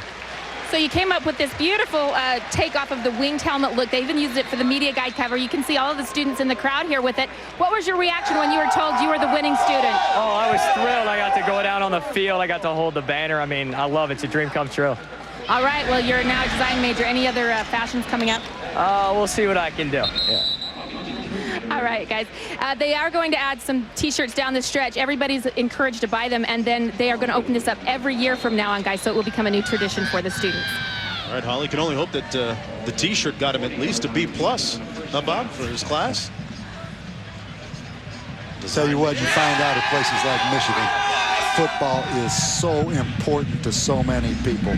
The student body comes here with high expectations. They expect at least one national champion in their 4 years in Michigan. That goes with paying that high tuition at a place like Michigan. Tillman on the run, and don't forget, got some good stuff coming up on ESPN. Football wall to wall. Mark, and if you're Michigan, you have to be happy that their defense responded this week. Jim Herman said they had 2 great days of practice. You could sense that they really got after their defensive players in practice this week. He loves the leadership, and I think they really tackled well today against a little team with some quick wide receivers. Yeah, it was going to be the premium today. 2nd down and 8. Backup quarterback Bassler still in the ball game. Incomplete. Let's go to Reese in the studio. What's up? All right, Mark, well, this game is certainly well in hand, but the Ohio State game is not. Ohio State with a 3-point lead on San Diego State. We want to take you out to that game in Columbus right now for a little bonus coverage. Eric Collins, Randy White. As the San Diego State Aztec defense. They have been everywhere in his face. Now the offense for San Diego State back on the field. Dugalecki thinking about it. Over the middle. Ooh, dangerous. The pass in and out of the hands of Jeff Webb. Let's go downfield and talk with Beth Bowen. Well, Mountain West Conference Commissioner Craig Thompson has talked about this being one of the most significant weeks in Mountain West Conference history. Certainly the games that they're playing this weekend against non-BCS schools, but also what's been going on away from the field. They've had hearings on Capitol Hill. There's a big sit-down between BCS reps and non-BCS reps on Monday in Chicago. But when we talked to Tom Kraft, guys, he said, hey, we've got to prove we're worthy on the field. They're doing that today. Yes, indeed. 2nd and 10 is whistled to a stop. Yeah, Randy, just what Beth was talking about. In terms of respect, San Diego State's got some right now from Ohio State. I think they've earned it. They haven't finished the job.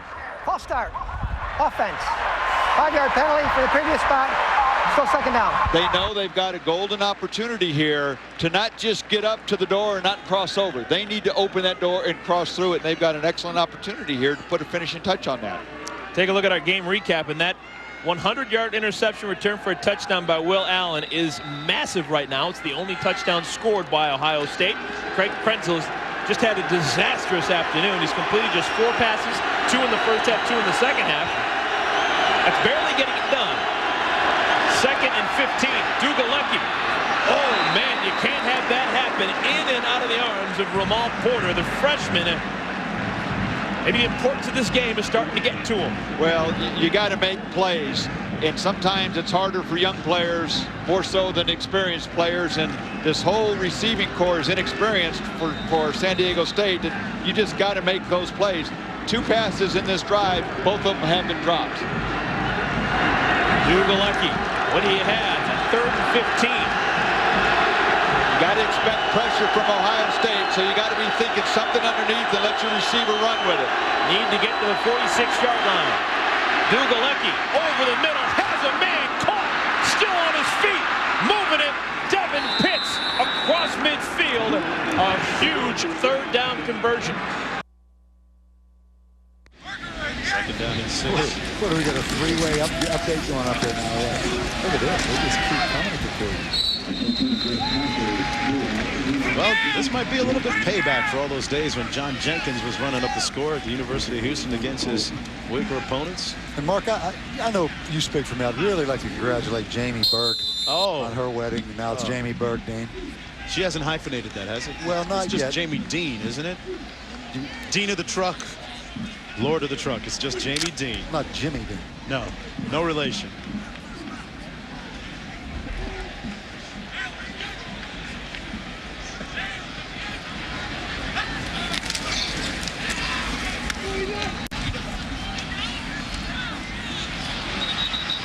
I want to say Bill Amin, you know, he is the true glue of the group. And I feel for Bill Amin flying back into State College tonight if that Boston College score holds up. It's going to be nasty. Living out there in Toff Trees with a bunch of Penn State grads around it.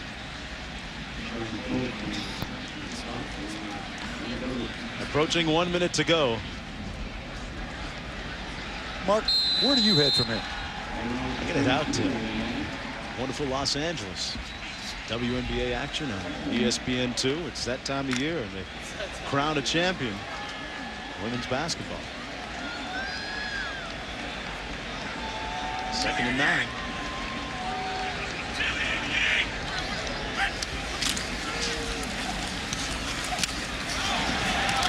From Jackson.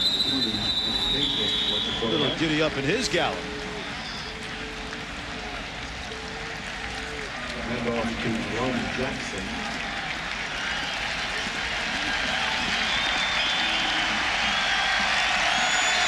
Mike Passelitz in at quarterback, the third stringer. 50-3.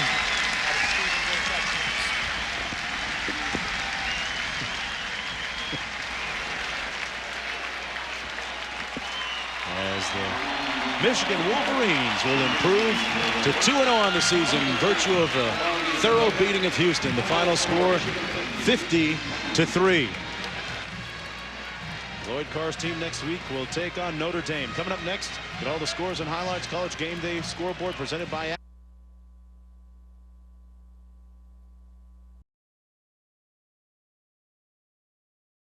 And I thought, you know, Chris Perry ran the ball so well, but lost in that. I thought Lloyd Carr had to think that his defense gave up way too many yards, got a couple guys back from suspension, from injuries, and I think this today against Houston, 100 and some yards, played much better defensively for Michigan. Well, they did against the rush, and you're looking at a game that doesn't run the ball, a team that doesn't run the ball very well in Houston, but I think the key to this game was they finally ran the ball in the second half. We talked about the first half, early in the first half, and I know Trev's over here shaking. I said, well, they ran the ball, they won the game 50-3, but this team came out throwing the ball. They dropped passes all over the field, and I would like to count the drops in this game. For the Michigan receivers, I bet they had at least a dozen drops in this football game. That's not sharp, that's not executing football. They did roll in the second half because they have better athletes all around, and they just put the pressure on Houston. Michigan fans, you have to understand, Mr. Mays is a former offensive lineman. He would like every offense to come out in two tight formations and run the ball every single play. It doesn't happen in football because they have a thing called the forward pass. You have to run to win. The run sets up the forward pass. Make no mistake, this will never change. Lloyd Carr might agree with him. Well, you know what? They ran the ball very well, over 300 yards rushing as a team. Chris Perry just under 200 yards of those, 173 on the day. Another fine day for the running back for the Wolverines, and now he is standing by with Holly Rowe.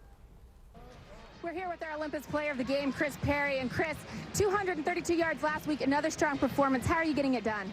The offensive line is doing a great job. The receivers are blocking well, and my fullbacks are doing a great job blocking. So it's all on them. You know, when they do a great job blocking, I just do what I can. How do you describe the attitude of these seniors and how you're driving this football team this year? The seniors are determined. You know, we have a goal, we have high expectations, and we're trying to accomplish those. And so we have to come out and perform each and every week, and that's what we did today. How hard was it to stay focused on Houston today and not look forward to Notre Dame? It wasn't hard at all because, you know, you always have to stay focused. You can slip up any week. Anybody can beat anybody in college football, so you got to stay focused, and that's what we did this week. You told me earlier you have some personal goals. Does that include the Nokia Sugar Bowl, and does this team have the weapons to make it there? Like I said before, personal goals are personal goals, but this team has a lot of potential. We can do a lot of things as long as we concentrate and focus. All right, thanks very much. Chris Perry from the University of Michigan. Guys? And now Chris Perry gets ready for the arrival of Notre Dame next week.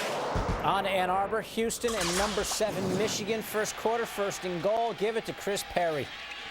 And really didn't meet anyone until a yard into the end zone. Perry, 26 carries, 181 yards.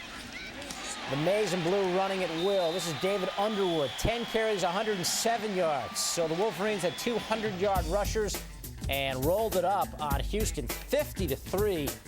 John Navarre just 13 of 30 through the air, but who needs it when you rush for 372 yards? Michigan outgained Houston 515-89, and the Wolverines get Notre Dame next Saturday. As for today, Lloyd Carr at the podium after the game. It's been a difficult week in terms of some of the things that we've had happen off the field. Of course, Bo's son, Chip, passed away in an accident, and Carl Diggs missed this game because of a tragic situation that occurred last weekend in his family.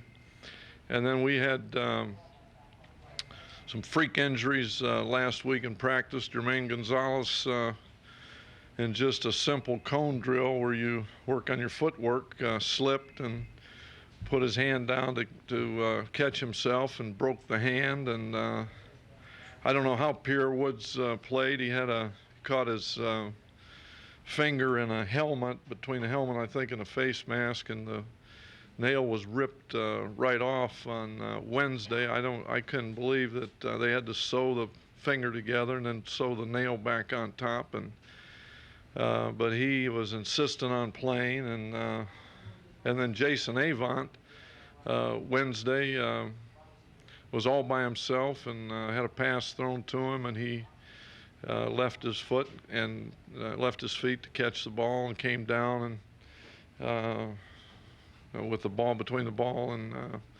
his ribs, so he was unable to play today. So it's good to get that week behind us. I'm very, very pleased with the way our defense, I think our coaches, Jim Herman and Steve Morrison and Bill Sheridan, Ron English, those guys did a wonderful job preparing for a very, very difficult scheme. I think our kids knew where to line up. They knew what to do when the ball snapped. I thought our front played very well. When I looked at last week's film and what they did to Rice, I can tell you I was very concerned, and so I'm very pleased with the way we played defensively. I think the turnover that we caused early in the game was a big turning point for us, because our offense was struggling and not executing very well at that stage. And then I thought our kicking game was very good again. It's a shame that we had that Breston had that